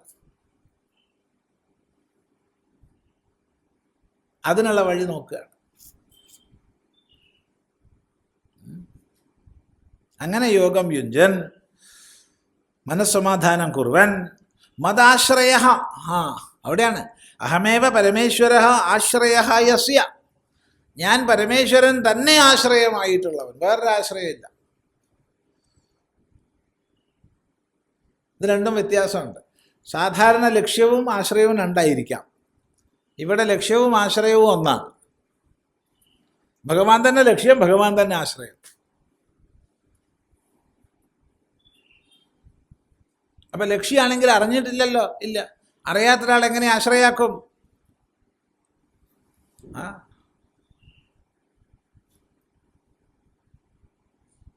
പാരമാർത്ഥിക രൂപം അറിയില്ലെങ്കിൽ പോലും ശ്രദ്ധാഭക്തികളോടുകൂടി ഭഗവാനിൽ ആവേശിക്കപ്പെട്ട മനസ്സോടുകൂടി ഇരിക്കുന്നവനാ.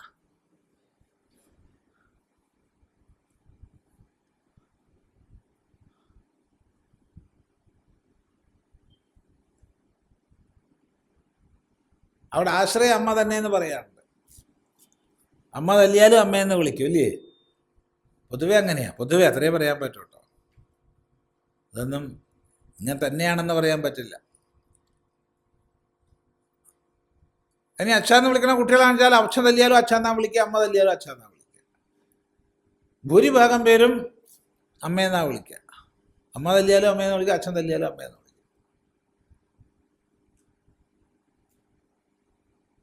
അവിടെ അമ്മയുടെ സ്വഭാവം അറിഞ്ഞിട്ടില്ല, സ്വരൂപം അറിഞ്ഞിട്ടൊന്നും അല്ല. കുഞ്ഞിനെ സംബന്ധിച്ച് എന്താണ് മാതൃത്വം എന്നുള്ളതൊന്നും അറിയില്ല, പക്ഷെ മാതാവിനറിയാം. മാതൃത്വം കുഞ്ഞിനറിയില്ല അല്ലേ?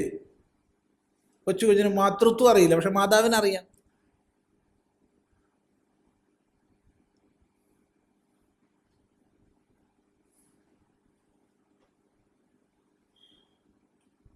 അതിൻ്റെ വ്യത്യാസം പലരും അറിയണേ, മനസ്സിലാക്കണേ. നമ്മൾ പലരും ഈ സദസ്സുകളിലൊക്കെ സംസാരിക്കുന്ന ആൾക്കാരൊക്കെ കുറേ ഉണ്ട് ഇവിടെ. പലരും വരുത്തുന്ന വലിയൊരു തെറ്റാണ്, വിശിഷ്ടന്മാരായ വ്യക്തിത്വങ്ങൾ ഇവിടെ ഇരിക്കുന്നുണ്ട്, അവരെ എല്ലാം ഞാൻ സ്വാഗതം ചെയ്യുന്നു. വ്യക്തിത്വത്തെ എങ്ങനെയാണ് സ്വാഗതം ചെയ്യുക? വ്യക്തിനെയല്ലേ സ്വാഗതം ചെയ്യാൻ പറ്റൂ? വ്യക്തിത്വത്തെ സ്വാഗതം ചെയ്യാൻ പറ്റുമോ? അധികം ആൾക്കാരും പ്രഭാഷണങ്ങളിൽ ഇപ്പോൾ അങ്ങനെ പറഞ്ഞ കേൾക്കാം. എന്താ പറഞ്ഞത് അവർക്കും അറിയില്ല, കേൾക്കുന്ന ആൾക്കാർക്കും ഭാഷ അറിയാത്തതുകൊണ്ട് പ്രശ്നമല്ല.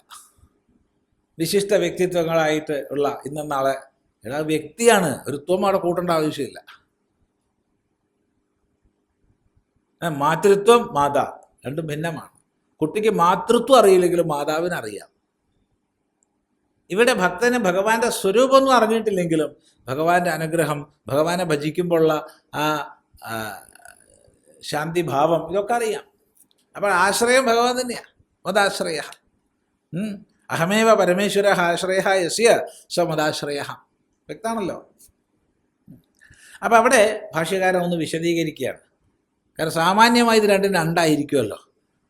അത് പറയാൻ വേണ്ടി പറയുകയാണ്. യോഹി കശ്ചിത് പുരുഷാർത്ഥേന കേനജിത് അർത്ഥീ ഭവതി. യോഹി കശ്ചിത്, ആരോ ആട്ടെ ഒരാൾ. യഹ ഹി കശ്ചിത്, ഏതൊരാൾ. യ കശ്ചിത്, ഏതൊരാൾ. ആരാന്നൊന്നും പറയുന്നില്ല, ഏതൊരാൾ. പക്ഷെ ആരാ? കേനജിത് പുരുഷാർത്ഥേനാർത്ഥി, ഏതോ ഒരു പുരുഷാർത്ഥത്തെ ആഗ്രഹിക്കുന്നവനാണ്. എന്തോ ഒരു പുരുഷാർത്ഥത്തെ നേടാൻ ആഗ്രഹിക്കുന്നവനാണ്.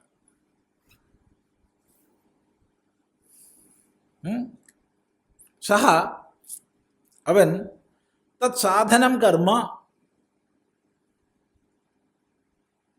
അതിനെ പ്രാപിക്കാനുള്ള സാധനമായ കർമ്മത്തെ, ഏതിനെ? ആ പുരുഷാർത്ഥത്തെ പ്രാപിക്കാനുള്ള സാധനമായ കർമ്മത്തെ അഗ്നിഹോത്രാദി, അത് അഗ്നിഹോത്രാദി ആയിരിക്കാം, ഹോമങ്ങളായിരിക്കാം, തപസ്സായിരിക്കാം, ദാനമായിരിക്കാം, എന്തോ ഒരാശ്രയത്തെ പ്രാപിക്കുന്നു, അതുറപ്പാണ്. ഇപ്പം രോഗം മാറുക എന്ന ലക്ഷ്യം, രോഗം മാറുക എന്നുള്ളത് എന്തിനാ ലക്ഷ്യമാക്കിയത്? എന്തിനാ? സ്വതേ ഉള്ള സുഖത്തെ രോഗം മറച്ചു. അല്ലാത്ത എന്തിനാ രോഗം മാറുന്നേ? രോഗം അവിടെ കിടന്നോട്ടെ. സ്വതവേ ഉള്ള സുഖത്തെ രോഗം മറച്ചു. അതുകൊണ്ട് നമ്മൾ രോഗത്തെ നീക്കാൻ ആഗ്രഹിക്കുന്നു, എന്നാലേ സുഖം പ്രകാശിക്കൂ. അവിടെ നമ്മൾ എന്തിനാണ് ഔഷധത്തെ ആശ്രയിക്കുന്നു? ഔഷധത്തെ ആശ്രയിക്കുന്നു, വൈദ്യനെ ആശ്രയിക്കുന്നു.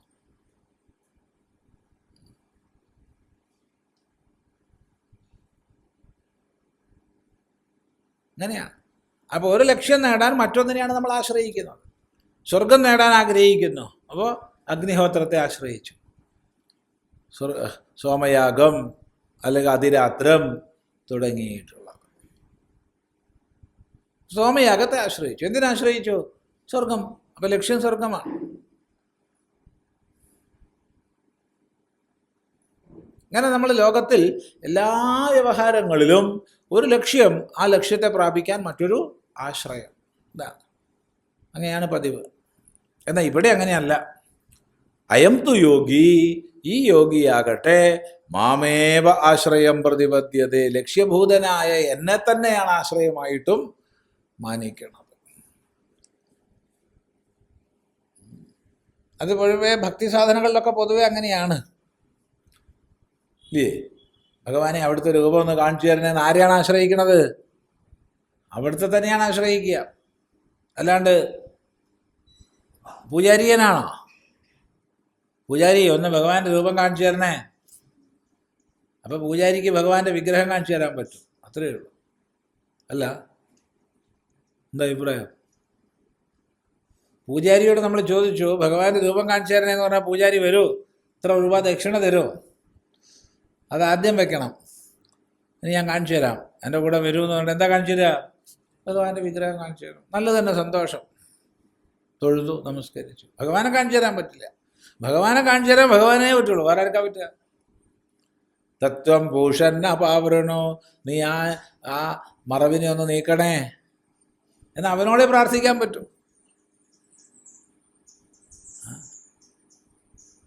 മറ്റതിപ്പോൾ ഈ എല്ലാവരെയും കുറ്റം പറയുന്നില്ല കേട്ടോ, എന്നാലും കുറ്റം പറയാതിരിക്കാനും പറ്റില്ല. ഈ ടൂർ ഓപ്പറേറ്റർമാരിൽ പലരും ഇന്ന് വൃന്ദാവനത്ത് കൊണ്ടുവരാറുണ്ട്. വൃന്ദാവനത്തിൻ്റെ അടുത്തേക്കേ കൊണ്ടുപോകില്ല. കാരണം ഈ പോകാൻ അറിയില്ല വൃന്ദാവനം ഏതാന്ന്. എന്നിട്ട് അവിടെ ഇസ്കോണിൻ്റെ പുതിയ വലിയ ഒരു മന്ദിരമുണ്ട്, പിന്നെ വേറൊരു വലിയൊരു മന്ദിരമുണ്ട്, അതിൻ്റെ പേരെനിക്കറിയില്ല. അവിടെ കാണിച്ചത് ഇതാണ് വൃന്ദാവനം എന്ന് പറഞ്ഞിട്ട് തിരിച്ചു പോരും. ഭക്തൻ ഇവിടെ വന്നു, അല്ല വൃന്ദാവനത്ത്, പിന്നെ അയ്യോ എൻ്റെ സ്വാമി എന്തോ കാണ്ട കാഴ്ചയല്ലേ, അസലായിട്ടുണ്ട്. ഓ പിന്നെ കഴിഞ്ഞു. നീ അവിടെ വല്ല കദംബ വൃക്ഷം കണ്ടോ? ഇല്ലല്ല. ഇല്ല അല്ലേ? അതിരിക്കട്ടെ, കാളിന്തിൻ്റെ തീരം കണ്ടുവോ? ഇല്ല. പിന്നെ നീ എന്ത് വൃന്ദാവനത്തിലാണ് പോയത്? കാരണം ഇവന് പാവത്തിന് അറിയണ്ടേ. അവർ ടൂർ ഓപ്പറേറ്റർ അവർക്ക് ബസ് കൊണ്ടുപോയി പാർക്ക് ചെയ്യാനും അവർക്ക് കമ്മീഷൻ കൂടുതലുള്ളതുമായ സ്ഥലത്ത് കൊണ്ടുപോയി, ഇത്രയേ ഉള്ളൂ. നമ്മൾ വിചാരിച്ചു ഇതാണ് വൃന്ദാവനം. ശരി തന്നെ, ഭാവനയിലാണല്ലോ വൃന്ദാവനം, അത് വൃന്ദാവനം തന്നെ, അല്ലാണ്ട് എന്താ പറയുക, എല്ലാം അങ്ങനെയാണ്. അപ്പം അതുകൊണ്ട് ഭഗവാനെ തന്നെ ശരണം പ്രാപിച്ചാൽ ഭഗവാന്റെ രൂപം കാണാൻ പറ്റും. അല്ലെങ്കിൽ ഈ ജാതി ഓപ്പറേറ്റർമാരുടെ അടുത്തൊക്കെ പെട്ട് കഴിഞ്ഞാൽ എവിടെ എത്തുന്ന വെച്ചാൽ അത് തന്നെ. ഇതന്നെയാണ് വൈകുണ്ഠമെന്ന് പറഞ്ഞാൽ അത് തന്നെ. ഞാൻ നിങ്ങളോട് പറയുകയാണ്, ഞാൻ നിങ്ങളെ വൈകുണ്ഠത്ത് കൊണ്ടുപോവാം,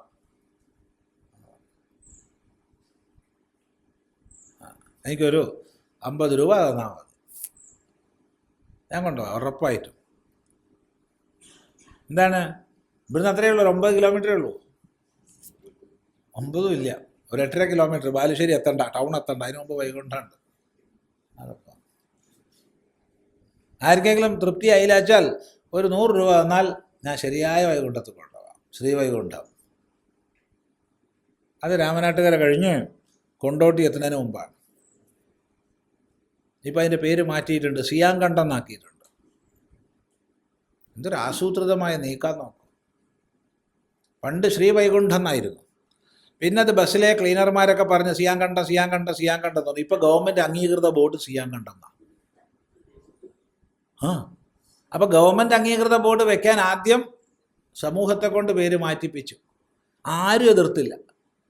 ഭഗവാനെ ശ്രീവൈകുണ്ഠനാഥ അവിടെ പോയി ദിവസവും പ്രാർത്ഥിക്കുന്ന ഭക്തൻ പറയണ്ടേ, എടോ ഇത് സിയാങ്കണ്ട അല്ല ശ്രീവൈകുണ്ഠ എന്ന് പറയണ്ടേ. ഇപ്പം ഗവൺമെൻറ് ബോർഡ് മാറ്റി, നാഷണൽ ഹൈവേയിൽ സിയാങ്കണ്ടം എന്ന് അംഗീകരിച്ചു.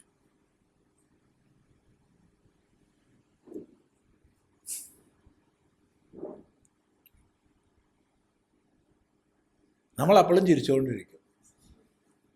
അതിൻ്റെ സാമൂഹികമായ തലങ്ങളെയോ അതുകൊണ്ട് ഉദ്ദേശിക്കുന്ന ദൂഷിതമായ ലക്ഷ്യങ്ങളെയോ ഒന്നും മനസ്സിലാക്കാനുള്ള സാമാന്യ ബുദ്ധി ഇല്ല. ആ തൊട്ടടുത്ത ശ്രീവൈകുണ്ഠ ക്ഷേത്രം എന്നിട്ട് ബോർഡ് ഇവിടെ ചെയ്യാൻ കണ്ടോ. ഇത് പണ്ട് ആടിനെ പട്ടിയാക്കാന്ന് പറഞ്ഞ സംഭവമാണ് അല്ലേ? അതാ ആടിനെ പട്ടിയാക്കുക. പട്ടി നല്ലതാണ്, ആടും നല്ലതാണ്. പക്ഷെ ആടിനെ പട്ടിയാക്കണ നല്ലതല്ല. കാരണം ആടിനെ പട്ടിയാക്കുന്നവർക്ക് വ്യക്തമായ ഉദ്ദേശ്യ ലക്ഷ്യങ്ങളുണ്ട്. വ്യക്തമായ ഉദ്ദേശ്യ ലക്ഷ്യങ്ങളുണ്ട്. അതെന്താ? അതിനെ കശാപ്പ് ചെയ്ത് തിന്നുക എന്നുള്ളതാണ് ഉദ്ദേശ ലക്ഷ്യം. അല്ലാണെന്താ? അത് മനസ്സിലാക്കാനുള്ള ബുദ്ധി കേശവന് വേണ്ടേ? ഉണ്ടായില്ല. ശരി, ഇരിക്കട്ടെ. അപ്പോൾ അതുകൊണ്ട് ഇവിടെ പ്രധാനമായിട്ടുള്ളത് ഭഗവത് തത്വജ്ഞാനത്തിന് ഭഗവാനെ തന്നെ ആശ്രയിക്കുന്നു, വേറൊരു ആശ്രയമില്ല, ഇൻ്റർമീഡിയറി ഇല്ല. പ്രത്യേകം ശ്രദ്ധിക്കണം. നമുക്ക് മധ്യസ്ഥനില്ല. ഉണ്ടോ? അറിയില്ല. നമുക്ക് മധ്യസ്ഥനില്ല, മധ്യസ്ഥ പ്രാർത്ഥനയില്ല. അതാണ് സനാതനധർമ്മത്തിൻ്റെ, ഹിന്ദുധർമ്മത്തിൻ്റെ വിശേഷം. അപ്പോൾ ചിലർ പറയും, സ്വാമി എനിക്ക് വേണ്ടി പ്രാർത്ഥിക്കണേ. നിനക്കെന്താ പണി? നിനക്ക് വേണ്ടി ഞാൻ പ്രാർത്ഥിക്കുക. അതെങ്ങനെ? മധ്യസ്ഥ പ്രാർത്ഥന ഉണ്ടോ? എടേ, അത് വേറെ മതങ്ങളിലുണ്ട് മധ്യസ്ഥ പ്രാർത്ഥന. അത് ദോഷമാണെന്ന് ഞാൻ പറയുന്നില്ല. അവരുടെ വിശ്വാസം അനുസരിച്ച് അത് ശരിയാണ്. അതിനെ നമ്മൾ നിന്ദിക്കുന്നില്ല, ഒരിക്കലും നിന്ദിക്കുന്നില്ല. പക്ഷെ നമുക്കതില്ല. ഉണ്ടോ? ഏതെങ്കിലും ഹൈന്ദവ ഗ്രന്ഥത്തിൽ മധ്യസ്ഥ പ്രാർത്ഥന കണ്ടുണ്ടോ? പൂജകൻ പ്രാർത്ഥിക്കും? ഒരിക്കലുമല്ല. പൂജകൻ സമാജത്തിൻ്റെ പ്രതിനിധിയായിട്ടായാലും വ്യക്തിപരമായിട്ടായാലും ഭഗവത് ഉപാസന ചെയ്യുന്ന വ്യക്തിയാണ്. നീ പ്രാർത്ഥിക്കേണ്ട, നീ തന്നെ പ്രാർത്ഥിച്ചോളണം. എനിക്ക് വേണ്ടി പൂജകൻ പ്രാർത്ഥിക്കുമോ? ഏത് പൂജയിലാണ് അങ്ങനെയുള്ളത്? ഏതെങ്കിലും പൂജയിൽ ആ മന്ത്രങ്ങളുടെ കൂട്ടത്തിൽ വേറെ ആർക്കെങ്കിലും വേണ്ടി പ്രാർത്ഥിക്കാനുള്ള വിധാനം ഉണ്ടെങ്കിൽ പറഞ്ഞു തരൂ. സർവലോകോപകാരാർത്ഥം എന്ന് പറയുന്നുണ്ട് പ്രതിഷ്ഠാദി സന്ദർഭങ്ങളിലൊക്കെ.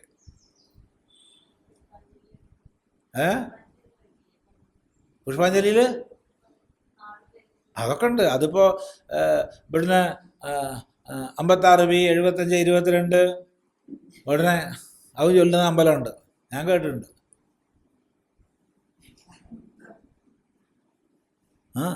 ഞാൻ കേട്ടതേ പറയാനുള്ളൂ, വേറെ ഒന്നും പറഞ്ഞിട്ടില്ല. വാഹനത്തിന് ചീട്ടാക്കുക, അതൊക്കെ പുതിയ പുതിയ കച്ചവടം എന്നല്ലാണ്ട് എന്താ? നമുക്ക് നമ്മൾ തന്നെയാണ് പ്രാർത്ഥിക്കുക. അതുകൊണ്ട് വഴിപാടാക്കിയാൽ എൻ്റെ പണി കഴിഞ്ഞു എന്ന് വിചാരിക്കരുത്. അവിടെ പോയി ഭഗവാനോട് പ്രാർത്ഥിക്കണം. അതിൻ്റെ പ്രതിനിധിയായിട്ട് ഒരാൾ ചെയ്യുന്നു. എല്ലാവർക്കും അമ്പലത്തിൻ്റെ ഉള്ളിൽ കയറി പൂജ ചെയ്യാൻ പറ്റുമോ? അതില്ല.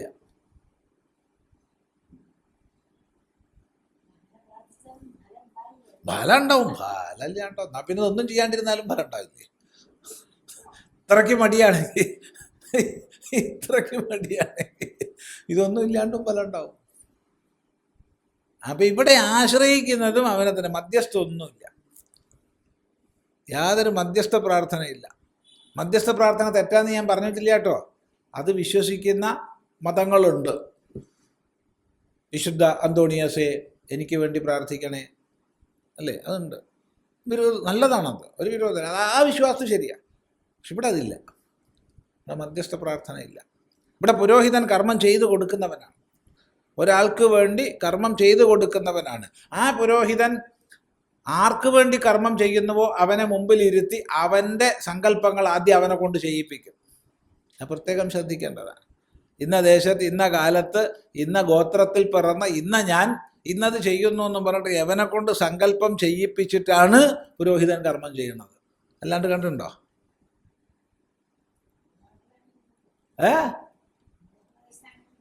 അങ്ങനെയാണല്ലോ വേണ്ടത്, അങ്ങനെയാണ് വേണ്ടത്. നമ്മളെ പ്രദേശത്ത് ഇപ്പോൾ ഗോത്രം തന്നെ അറിയണവർ എത്ര ചുരുക്കമായി? ഒന്നും അറിയില്ല. സൂത്രവും ഇല്ല, ഗോത്രവും ഇല്ല, ഒന്നുമില്ല. നല്ലത് തന്നെ, വിരോധമൊന്നുമില്ല.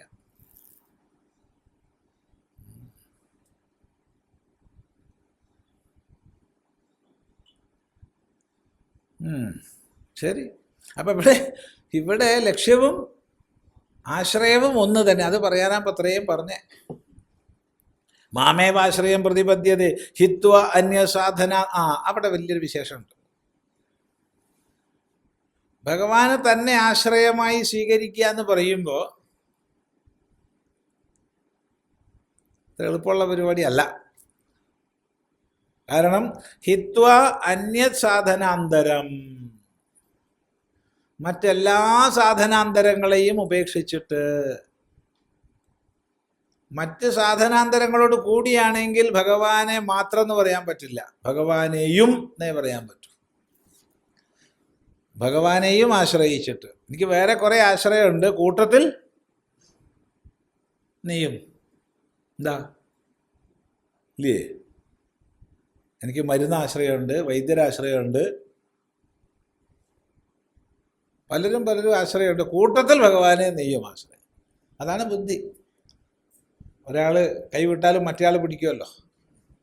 ഇതല്ല, ഇത് ത്വാം ഏവ, നീ തന്നെ, നിന്നെ തന്നെ ആശ്രയിക്കുന്നു എന്ന് പറയുമ്പോൾ ബാക്കിയെല്ലാം വിടണ്ടേ?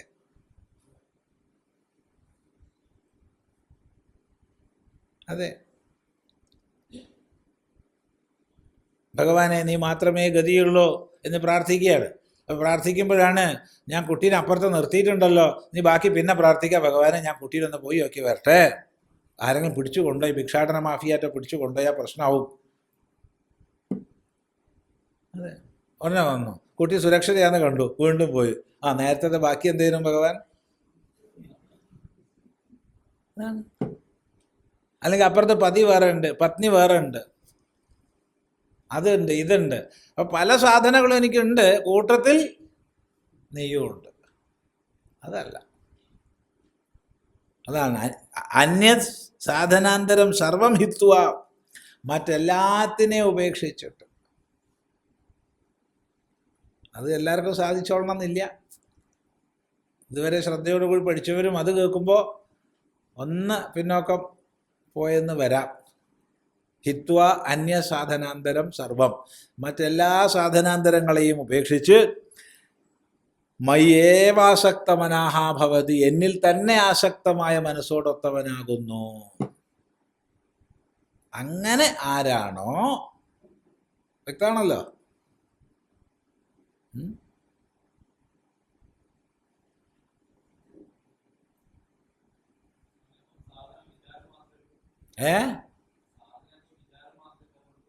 വിചാരാവട്ടെ, അവിടെ ആശ്രയബുദ്ധി, വിചാരം. ആ വിചാരത്തെ ദൃഢീകരിക്കാൻ വേണ്ടി മറ്റു വല്ലതും ആവശ്യമുണ്ടോ, അതും ആവട്ടെ.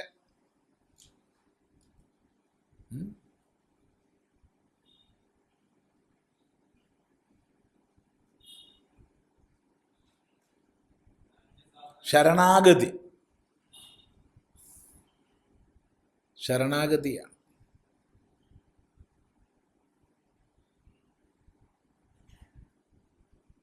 എനിക്ക് വേറെ എന്തെങ്കിലും ആശ്രയമുണ്ട് എന്ന് തോന്നലുള്ള കാലത്തോളം ശരണാഗതി പൂർണ്ണമാവില്ല.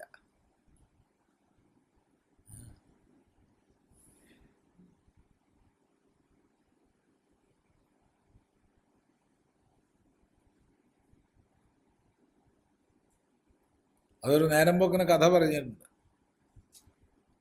വലിയ നേരം പോക്കൊക്കെ പറഞ്ഞ് ഇരിക്കുകയാണത്രേ പാർവതിയും പരമേശ്വരൻ.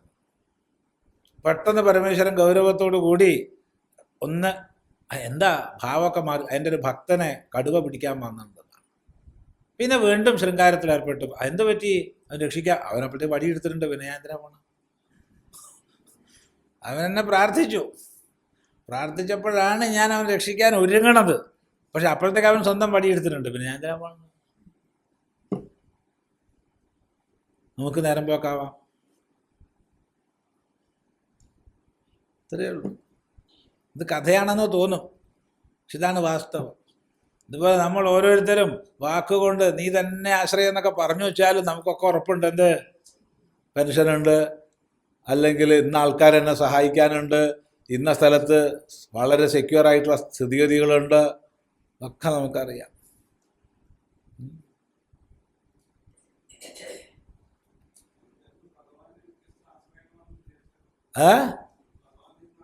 മതി, അത് മതിയല്ലോ. 100% മതി, 100% ആയിരിക്കണം. അതെല്ലാം ഭഗവാൻ തരുന്നതാണെന്ന് 100% ആയിരിക്കണം, ആ കുഴപ്പമില്ല. അത് കഴിഞ്ഞ മാസം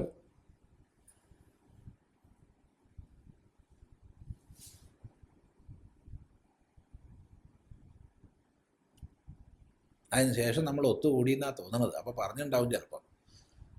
പറഞ്ഞിട്ടുണ്ടെങ്കിൽ സാരല്ല, വീണ്ടും പറയാം. പറഞ്ഞിട്ടില്ലെങ്കിൽ പുതുതായിട്ടാവട്ടെ. നമ്മുടെ ബീഹാർ സ്കൂൾ ഓഫ് യോഗ സ്ഥാപകൻ പരംപൂജ്യ ശിവാനന്ദ സരസ്വതി സ്വാമികളുടെ ശിഷ്യനായ സത്യാനന്ദ സരസ്വതി സ്വാമികളാണ്. ഇപ്പോൾ സത്യാനന്ദ സരസ്വതി സ്വാമികളുടെ ശിഷ്യനാണ് വലിയൊരു മഹാത്മാവായിട്ടുള്ള അസംഗാനന്ദ സ്വാമികൾ. ഗുജറാത്തിലാണ് അസംഗാനന്ദ സ്വാമികൾ. ഇവിടെ വന്നിട്ടുണ്ട്, ഇവിടെ 2 പ്രാവശ്യം വന്നിട്ടുണ്ട്. വലിയൊരു മഹാനാണ്. അപ്പോൾ അദ്ദേഹത്തെ കഴിഞ്ഞ കുറച്ച് ദിവസം മുമ്പ് കാണാൻ പോയപ്പോൾ അദ്ദേഹം ഒരു കഥ പറഞ്ഞു. സ്വാമിജി സന്യാസത്തിന് ശേഷം തന്നെയാണ്, ആ കാലത്താണ്. ഒരു ദിവസം ആശ്രമത്തിൽ ഒരു ചെറുപ്പക്കാരൻ വന്നു. സത്യാനന്ദ സ്വാമിയെ നമസ്കരിച്ച്, ഗുരുനാഥനെ നമസ്കരിച്ചിട്ട് എന്നെ ഇവിടെ അന്തേവാസിയായി സ്വീകരിക്കണം, എന്നെ ബ്രഹ്മചാരിയാക്കണം, എന്നെ സന്യാസിയാക്കണം എന്നൊക്കെ പറഞ്ഞ്. അപ്പോൾ സ്വാമി ചോദിച്ചു, നീ എന്താ ചെയ്യുന്നേ? അപ്പം ഞാൻ MBBS-ന് 2ാമത്തെ വർഷം പഠിക്കുകയാണ്. വേഗം വേഗം തിരിച്ചു പോയി അത് പൂർത്തിയാക്കുക, എന്നിട്ട് വരിക. പിന്നെ അവനൊന്നും ചെയ്യാൻ വയ്യ. അവൻ പുറപ്പെട്ടപ്പോൾ സ്വാമിജി പറഞ്ഞു, പരമാവധി മാർക്ക് വാങ്ങണം കേട്ടോ. അങ്ങനെ 3 വർഷം കഴിഞ്ഞ് അവൻ MBBS 85-90% മാർക്കിൽ പാസ്സായി. ഹൗസ് ഏജൻസി എല്ലാം കഴിഞ്ഞ് വന്നു. സ്വാമിയെ നമസ്കരിച്ചു. ആ വന്നുമല്ലേ, സർട്ടിഫിക്കറ്റ് എവിടെ? ഇതാ, ആ തീയിലിട്ടേക്ക്.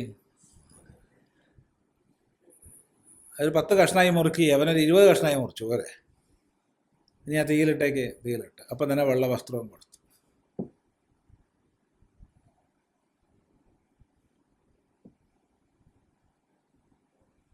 ഈ മാമേവാന്നൊക്കെ പറയാൻ വളരെ എളുപ്പമാണ്.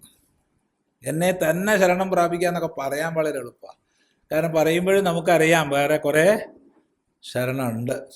ഭഗവാനെ രക്ഷിക്കണേന്ന് പറഞ്ഞാലും വടി എൻ്റെ കയ്യിലുണ്ട്. അപ്പോഴാണ് പുതിയ വ്യാഖ്യാനം, വടി ഭഗവാൻ തന്നതാന്ന്. അത് മതിയല്ലോ, പിന്നെന്തിനാ ഭഗവാനെ വിളിച്ചേ? ഭഗവാൻ തന്ന വടിയാണ്, ഇത് ഉപയോഗിച്ചിട്ട് ഞാൻ കടുവയെ അടിച്ചാൽ മതി എന്ന് ഓർമ്മിച്ചാൽ പോരെ. പിന്നെ ഭഗവാനിൻ്റെ ഇടയ്ക്കൊരു വിളി എന്തിനാ? അപ്പോൾ ഉറപ്പല്ലേ 2-1 ബോധം കുറവാന്ന്. ശരിയാ, 100% അതിനോട് ഞാൻ യോജിക്കുന്നു. ഇതെല്ലാ വിഭവങ്ങളും ഭഗവാൻ തന്നതാണെന്ന് മനസ്സിലാക്കി അതിന് ഇഷ്ടം പോലെ അനുഭവിച്ചോളൂ. പക്ഷേ അപ്പം നീ മാത്രം അത് പറയേണ്ട ആവശ്യമില്ല. അതൊരു ഭഗവാനെ പറ്റിക്കലാ.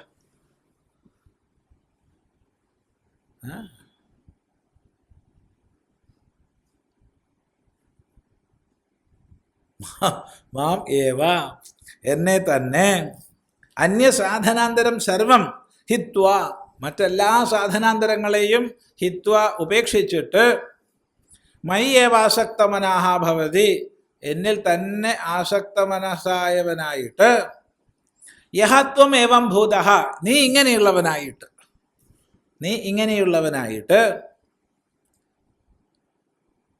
അവിടെ നീ എന്ന് പറയാൻ കാരണം ജ്ഞാസ്യസി എന്ന് പറഞ്ഞുകൊണ്ടാ. അസംശയം സമഗ്രം സമസ്തം പൂർണ്ണമായിട്ട് എന്നെ നീ മനസ്സിലാക്കും. എങ്ങനെ? വിഭൂതി ബലശക്തി ഐശ്വര്യാദി ഗുണസമ്പന്നം. വിഭൂതി ബല ശക്തി ഐശ്വര്യാദി ഗുണസമ്പന്നനായ എന്നെ നീ മനസ്സിലാക്കും. ഭഗവാന്റെ സഗുണസാകാരമായ ഭാവവും പാരമാർത്ഥികമായ ഭാവവും എല്ലാം ഉൾക്കൊള്ളിച്ച് പറയുന്നത് കൊണ്ടാണ് അങ്ങനെ പറഞ്ഞ്. വിശേഷേണ ഭവിച്ചിരിക്കുന്ന മഹിമകളാണ് വിഭൂതികൾ. ബലം, നിഗ്രഹാനുഗ്രഹാദി ശക്തിയാണ് ബലം. അനന്യയായിരിക്കുന്ന സൃഷ്ടിസ്ഥിതി സംഹാരകാരിണിയായിരിക്കുന്നതാണ് ശക്തി. പിന്നെ ഐശ്വര്യം, ഈശന സാമർഥ്യം, എല്ലാ പ്രപഞ്ചത്തെയും നിയമിക്കാനുള്ള സാമർഥ്യം. ഇങ്ങനെയെല്ലാമുള്ള ഗുണങ്ങളോടുകൂടിയ എന്നെ നീ മനസ്സിലാക്കും. ഈശ്വരൻ്റെ ശരിയായ ഭാവത്തെ നീ മനസ്സിലാക്കും. മാം യഥാ ഏന പ്രകാരേണ ജ്ഞാസ്യസി, എങ്ങനെ നീ മനസ്സിലാക്കുമോ, അസംശയം സംശയമന്തരേണ, ഒരു സംശയമില്ല പറയാണ്, സംശയരഹിതമായിട്ട്, ഏവം ഭഗവാൻ ഇതി, ഏവമേവ ഭഗവാൻ, ഇത് തന്നെയാ ഭഗവാൻ. മറ്റേപ്പോൾ സംശയം ഉണ്ടാവും ഇല്ലേ? നമുക്ക് സംശയം ഉണ്ടാവും. ഇതന്നെ ഭഗവാൻ എന്ന് മനസ്സിലാക്കി കഴിഞ്ഞാൽ പിന്നെ സംശയമില്ല. ഏത് രീതിയിലും ഏത് ഭാവത്തിലും ആണെങ്കിലും ഭഗവാനെ മനസ്സിലാക്കും. ഇതന്നെയാണ് ഭഗവത് സ്വരൂപം. അപ്പോൾ സംശയരഹിതമായ അറിവായി. തച്ഛൃണു ഉച്യമാനം മയ, അങ്ങനെയുള്ളത് ഞാൻ പറഞ്ഞുതരാം, കേട്ടോളൂ. എങ്ങനെയാണ്? തച്ച മദ്വിഷയം, അതാകട്ടെ, ജ്ഞാനം തേഹം സവിജ്ഞാനം ഇദം വക്ഷ്യാമ്യശേഷതഃ യജ്ഞാത്വാ നേഹ ഭൂയോന്യത് ജ്ഞാതവ്യമവശിഷ്യത്തെ. ജ്ഞാനം തേഹം സവിജ്ഞാനം ഇദം വക്ഷ്യാമ്യശേഷതഃ യജ്ഞാത്വാ നേഹ ഭൂയോന്യത് ജ്ഞാതവ്യമവശിഷ്യത്തെ.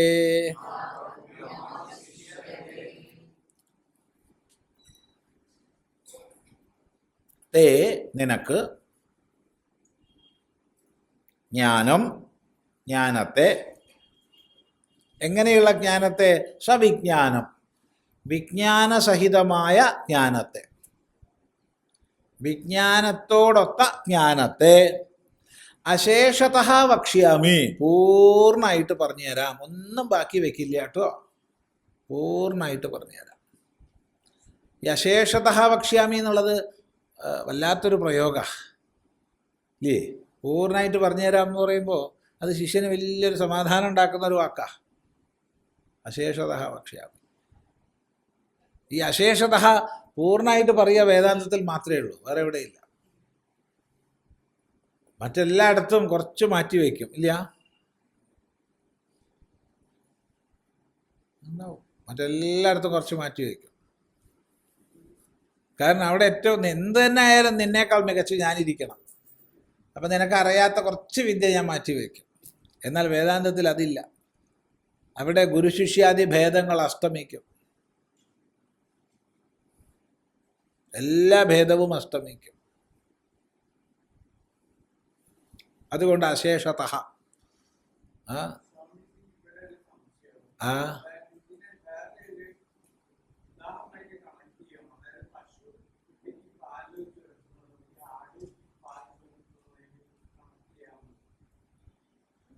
പശു പാല് ചുരത്തുന്നതും ആട് പാല് ചുരത്തുന്നതുമായിട്ട് കണക്ട് ചെയ്യാമോ? കണക്ട് ചെയ്യാം, വിരോധമൊന്നുമില്ല.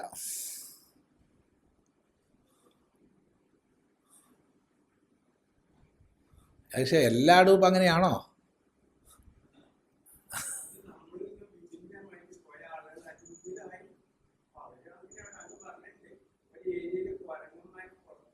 അതുണ്ട്, അതെ.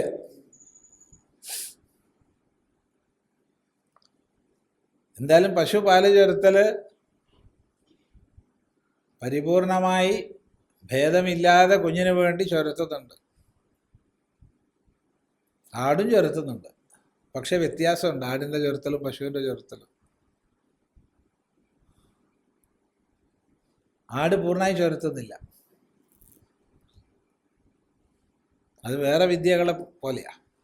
എന്നാൽ പൂർണ്ണമായി ചുരത്തുന്ന ആടിനെ കണ്ടിട്ടുണ്ട്, ചുരത്താണ്ട് സ്വന്തം കുടിക്കുന്ന ആടിനെ കണ്ടിട്ടുണ്ട്.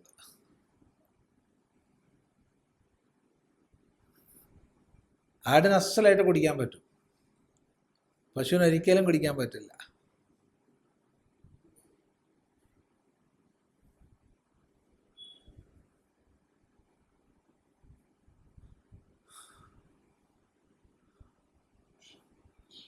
അത് കോഴ്സെല്ലാം പൂർത്തിയാക്കി, എല്ലാം പഠിപ്പിക്കലും കഴിഞ്ഞ് കോഴ്സ് പൂർത്തിയാക്കി ഗുരുദക്ഷിണയുടെ ദിവസമായി.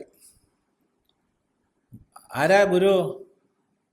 ഗുരു പൂച്ചയാണ്, ശിഷ്യൻ പുലിയാണ്. അങ്ങനെ ഗുരുദക്ഷിണയൊക്കെ കൊടുത്ത് അപ്പോഴാണ് ഒരു ഒറ്റ ചാട്ടം. പുലി. പൂച്ച അതാ ഓടറാ ഓട്ടം. മരം കയറി പുലിയും കയറി. പൂച്ച ഓടിയിറങ്ങി.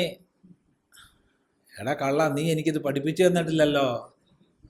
കാരണം പുലിക്കൊരിക്കലും കയറിയ പോലെ ഇറങ്ങാൻ പറ്റില്ല.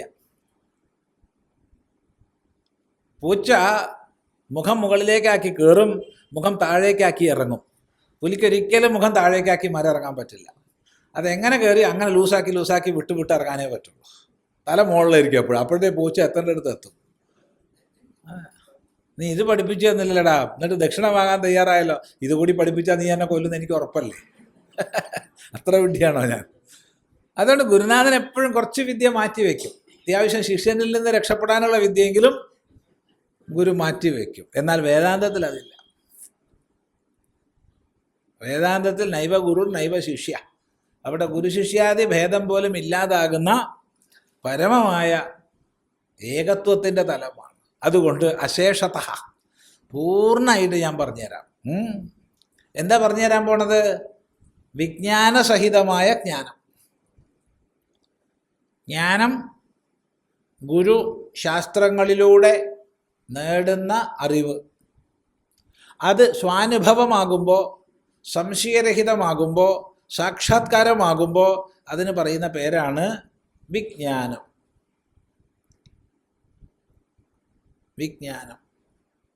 അപ്പോൾ സ്വാനുഭവയുക്തമായ ജ്ഞാനത്തെ ഞാൻ പറഞ്ഞുതരാം, സാക്ഷാത്കാരയുക്തമായ ജ്ഞാനത്തെ ഞാൻ പറഞ്ഞുതരാം. യത് ജ്ഞാത്വ, യാതൊന്നിനെ അറിഞ്ഞാൽ. ഞാൻ ഈ പറഞ്ഞുതരാൻ പോണതുണ്ടല്ലോ, മോശപ്പെട്ടൊന്നുമല്ല, ഏറ്റവും വലിയ അറിവാ. യത് ജ്ഞാത്വ, യാതൊന്നിനെ അറിഞ്ഞാൽ, ഇഹ ഈ ലോകത്തിൽ, ഭൂയഃ അന്യത്, പിന്നെ വേറൊന്ന്, ജ്ഞാതവ്യം ന അവശിഷ്യതേ, അറിയപ്പെടേണ്ടതായിട്ടില്ല. ഇപ്പം ഞാൻ പറഞ്ഞു തരാൻ പോണത് അറിഞ്ഞു കഴിഞ്ഞാൽ പിന്നെ ഈ ലോകത്ത് നിനക്കൊന്നും അറിയേണ്ടതായിട്ടുണ്ടാവില്ല. സർവജ്ഞതയാണ്. എന്തിനത് പറയണത്? ആദ്യത്തെ ശ്ലോകത്തിൽ തന്നെ ശിഷ്യൻ്റെ ശ്രദ്ധയെ ആകർഷിച്ചു പറഞ്ഞാലും ശിഷ്യനൊന്ന് അങ്ങോട്ടും ഇങ്ങോട്ടൊക്കെ ശ്രദ്ധിക്കാൻ സാധ്യതയുണ്ട്. എന്നാൽ ശിഷ്യൻ്റെ പരിപൂർണമായ ശ്രദ്ധയെ നേടിയെടുക്കാൻ വേണ്ടിയിട്ടാണ് ഗുരുനാഥൻ പറയണത്.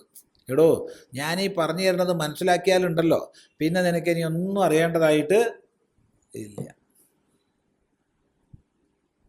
അത്ര അറിവിൻ്റെ പരമാവധിയാണ് ഞാൻ പറഞ്ഞു തരാൻ പോണത് എന്ന് പറഞ്ഞാൽ ശിഷ്യൻ പൂർണ്ണമായി ശ്രദ്ധിക്കില്ലേ? ഇല്ലേ? ശ്രദ്ധിക്കും, ഉറപ്പാ,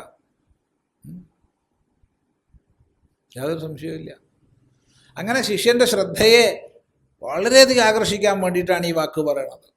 അത്ര ശ്രദ്ധിച്ചാലേ ഇനി ഭഗവാൻ ഉപദേശിക്കണ തത്വജ്ഞാനം നമുക്ക് നേടാൻ കഴിയൂ. അതുകൊണ്ടാണ്.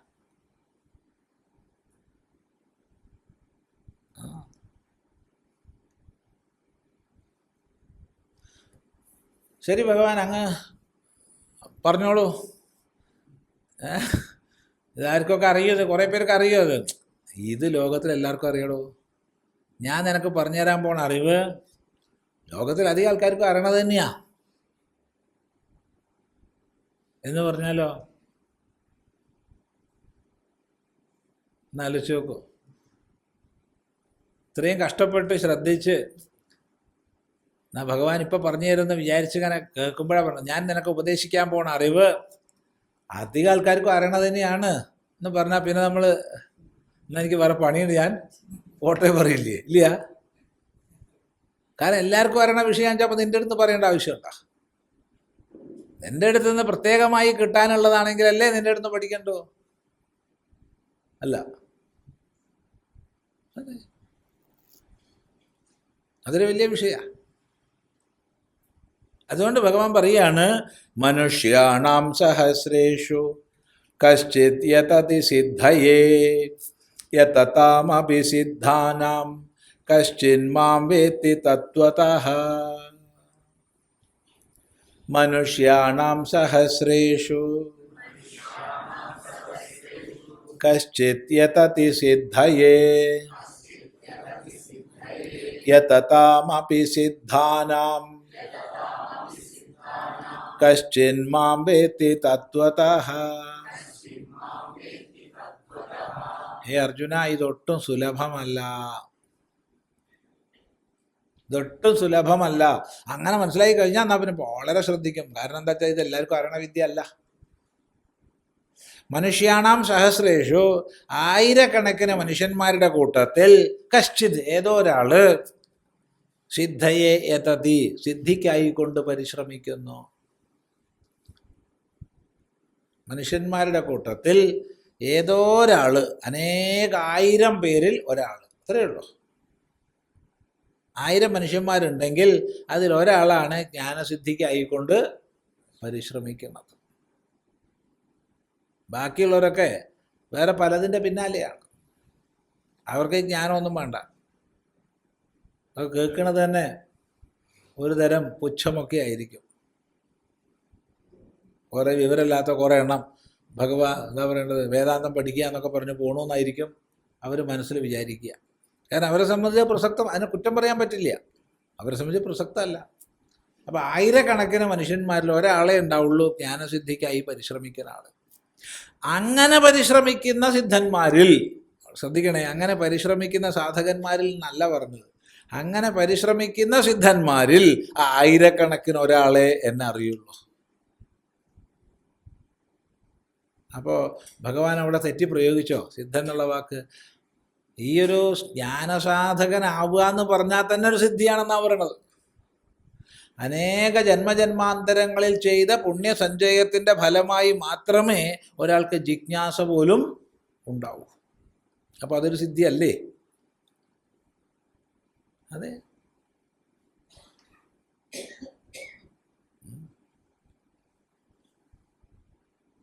മറ്റതൊക്കെ പ്രത്യക്ഷ ഫലത്തിന് പിന്നാലെ, താത്കാലിക കാര്യലാഭങ്ങൾക്ക് പിന്നാലെയാണ് നമ്മൾ നെട്ടോട്ടോടുക.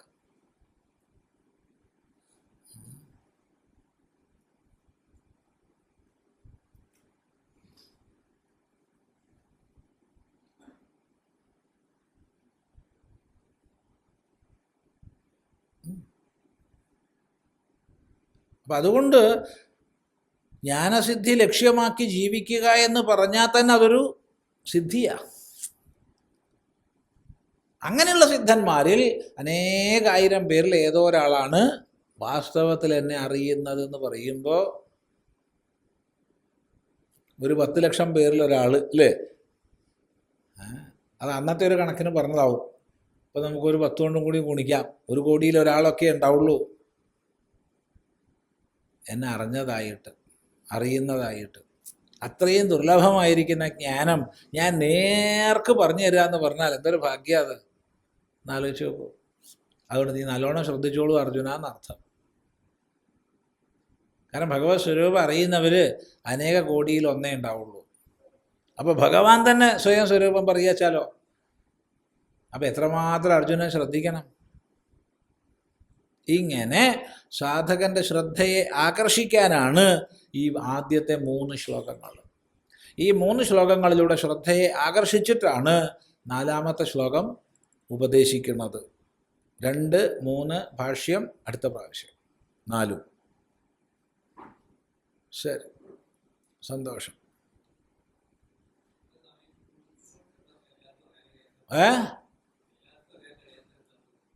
എല്ലാവർക്കും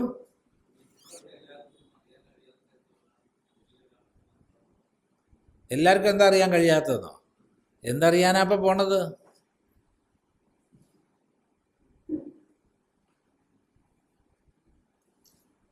എന്തറിയാനാ അപ്പം പോണത്?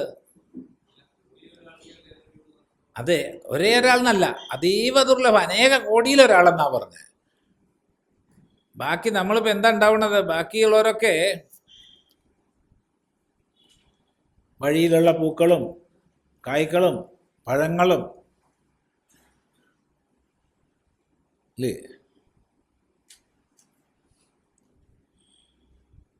അതിലൊക്കെ പെടും. എത്ര പൂമ്പാറ്റകളുണ്ട്, എന്തൊക്കെ ഉണ്ട്, അതിലൊക്കെ പെടും. എന്തൊരു ഭംഗിയാ ആ മരങ്ങളൊക്കെ കാണാൻ, വശങ്ങളിലുള്ള അരുവികൾ കാണാൻ. എവിടെ നീ ഇതൊക്കെ കാണാനാണോ വന്നത്, അല്ല വഴിയിലൂടെ ലക്ഷ്യത്തിലെത്താനോ? അത് മറന്നു പോകും നമ്മൾ. അമ്പലത്തിൽ പോയി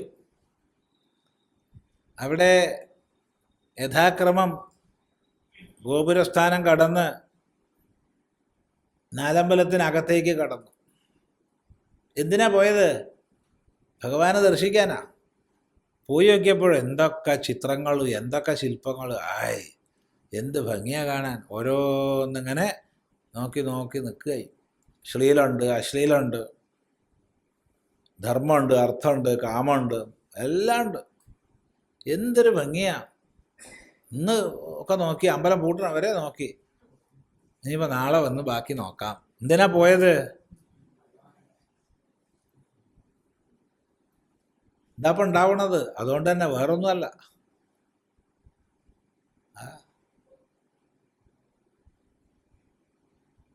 ഈ ലോകത്തിൻ്റെ വിവിധങ്ങളായിരിക്കുന്ന വിഷയങ്ങളുടെ മേഖലകളിൽ പെട്ട് നമ്മൾ വട്ടം കറങ്ങും.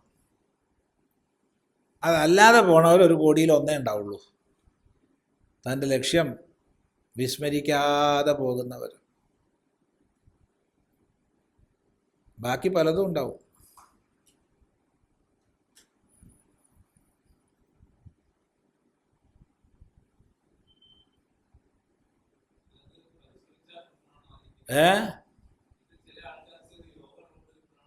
ഈ യോഗം എവിടുന്ന് വന്നു? അതന്നെ, യോഗം കൊണ്ട് തന്നെയാണ്. സമ്മതിച്ചു. യോഗം എവിടുന്ന് വന്നു? അതാണ് ചോദ്യം. യോഗം കൊണ്ട് തന്നെയാണ്, സമ്മതിച്ചു. പക്ഷെ ആ യോഗം വേറെ ആരും ഉണ്ടാക്കിയതല്ല, ഒരു ദൈവവും തന്നതല്ല. നമ്മൾ തന്നെ നമ്മുടെ കർമ്മങ്ങളിലൂടെ, ചിന്തകളിലൂടെ സഞ്ചയിച്ചതാണ്. അപ്പോൾ ഇന്ന് നമ്മൾ ചെയ്യുന്നത് നാളെയിലേക്കെങ്കിലും ഫലപ്രദമാവും. നേരെ മറിച്ച് ദൈവം പാസ്സാക്കിയതാണെങ്കിൽ സമ്മതിച്ചു, നമുക്കത് കിട്ടിക്കൊള്ളണമെന്നില്ല. ചിലപ്പോൾ കിട്ടാം, ചിലപ്പോൾ കിട്ടാതിരിക്കാം. ഇതല്ല. യോഗം എന്നുള്ളത് നമ്മളെ തന്നെ ജന്മജന്മാന്തര കർമ്മങ്ങളുടെ ഫലം ഈ ജന്മാദിയിൽ ഫലപ്രദാനത്തിന് സമർത്ഥമാകുമ്പോൾ അതിന് പറയുന്ന പേരാണ് ദൈവം, യോഗം എന്നൊക്കെ. ശരി, സന്തോഷം.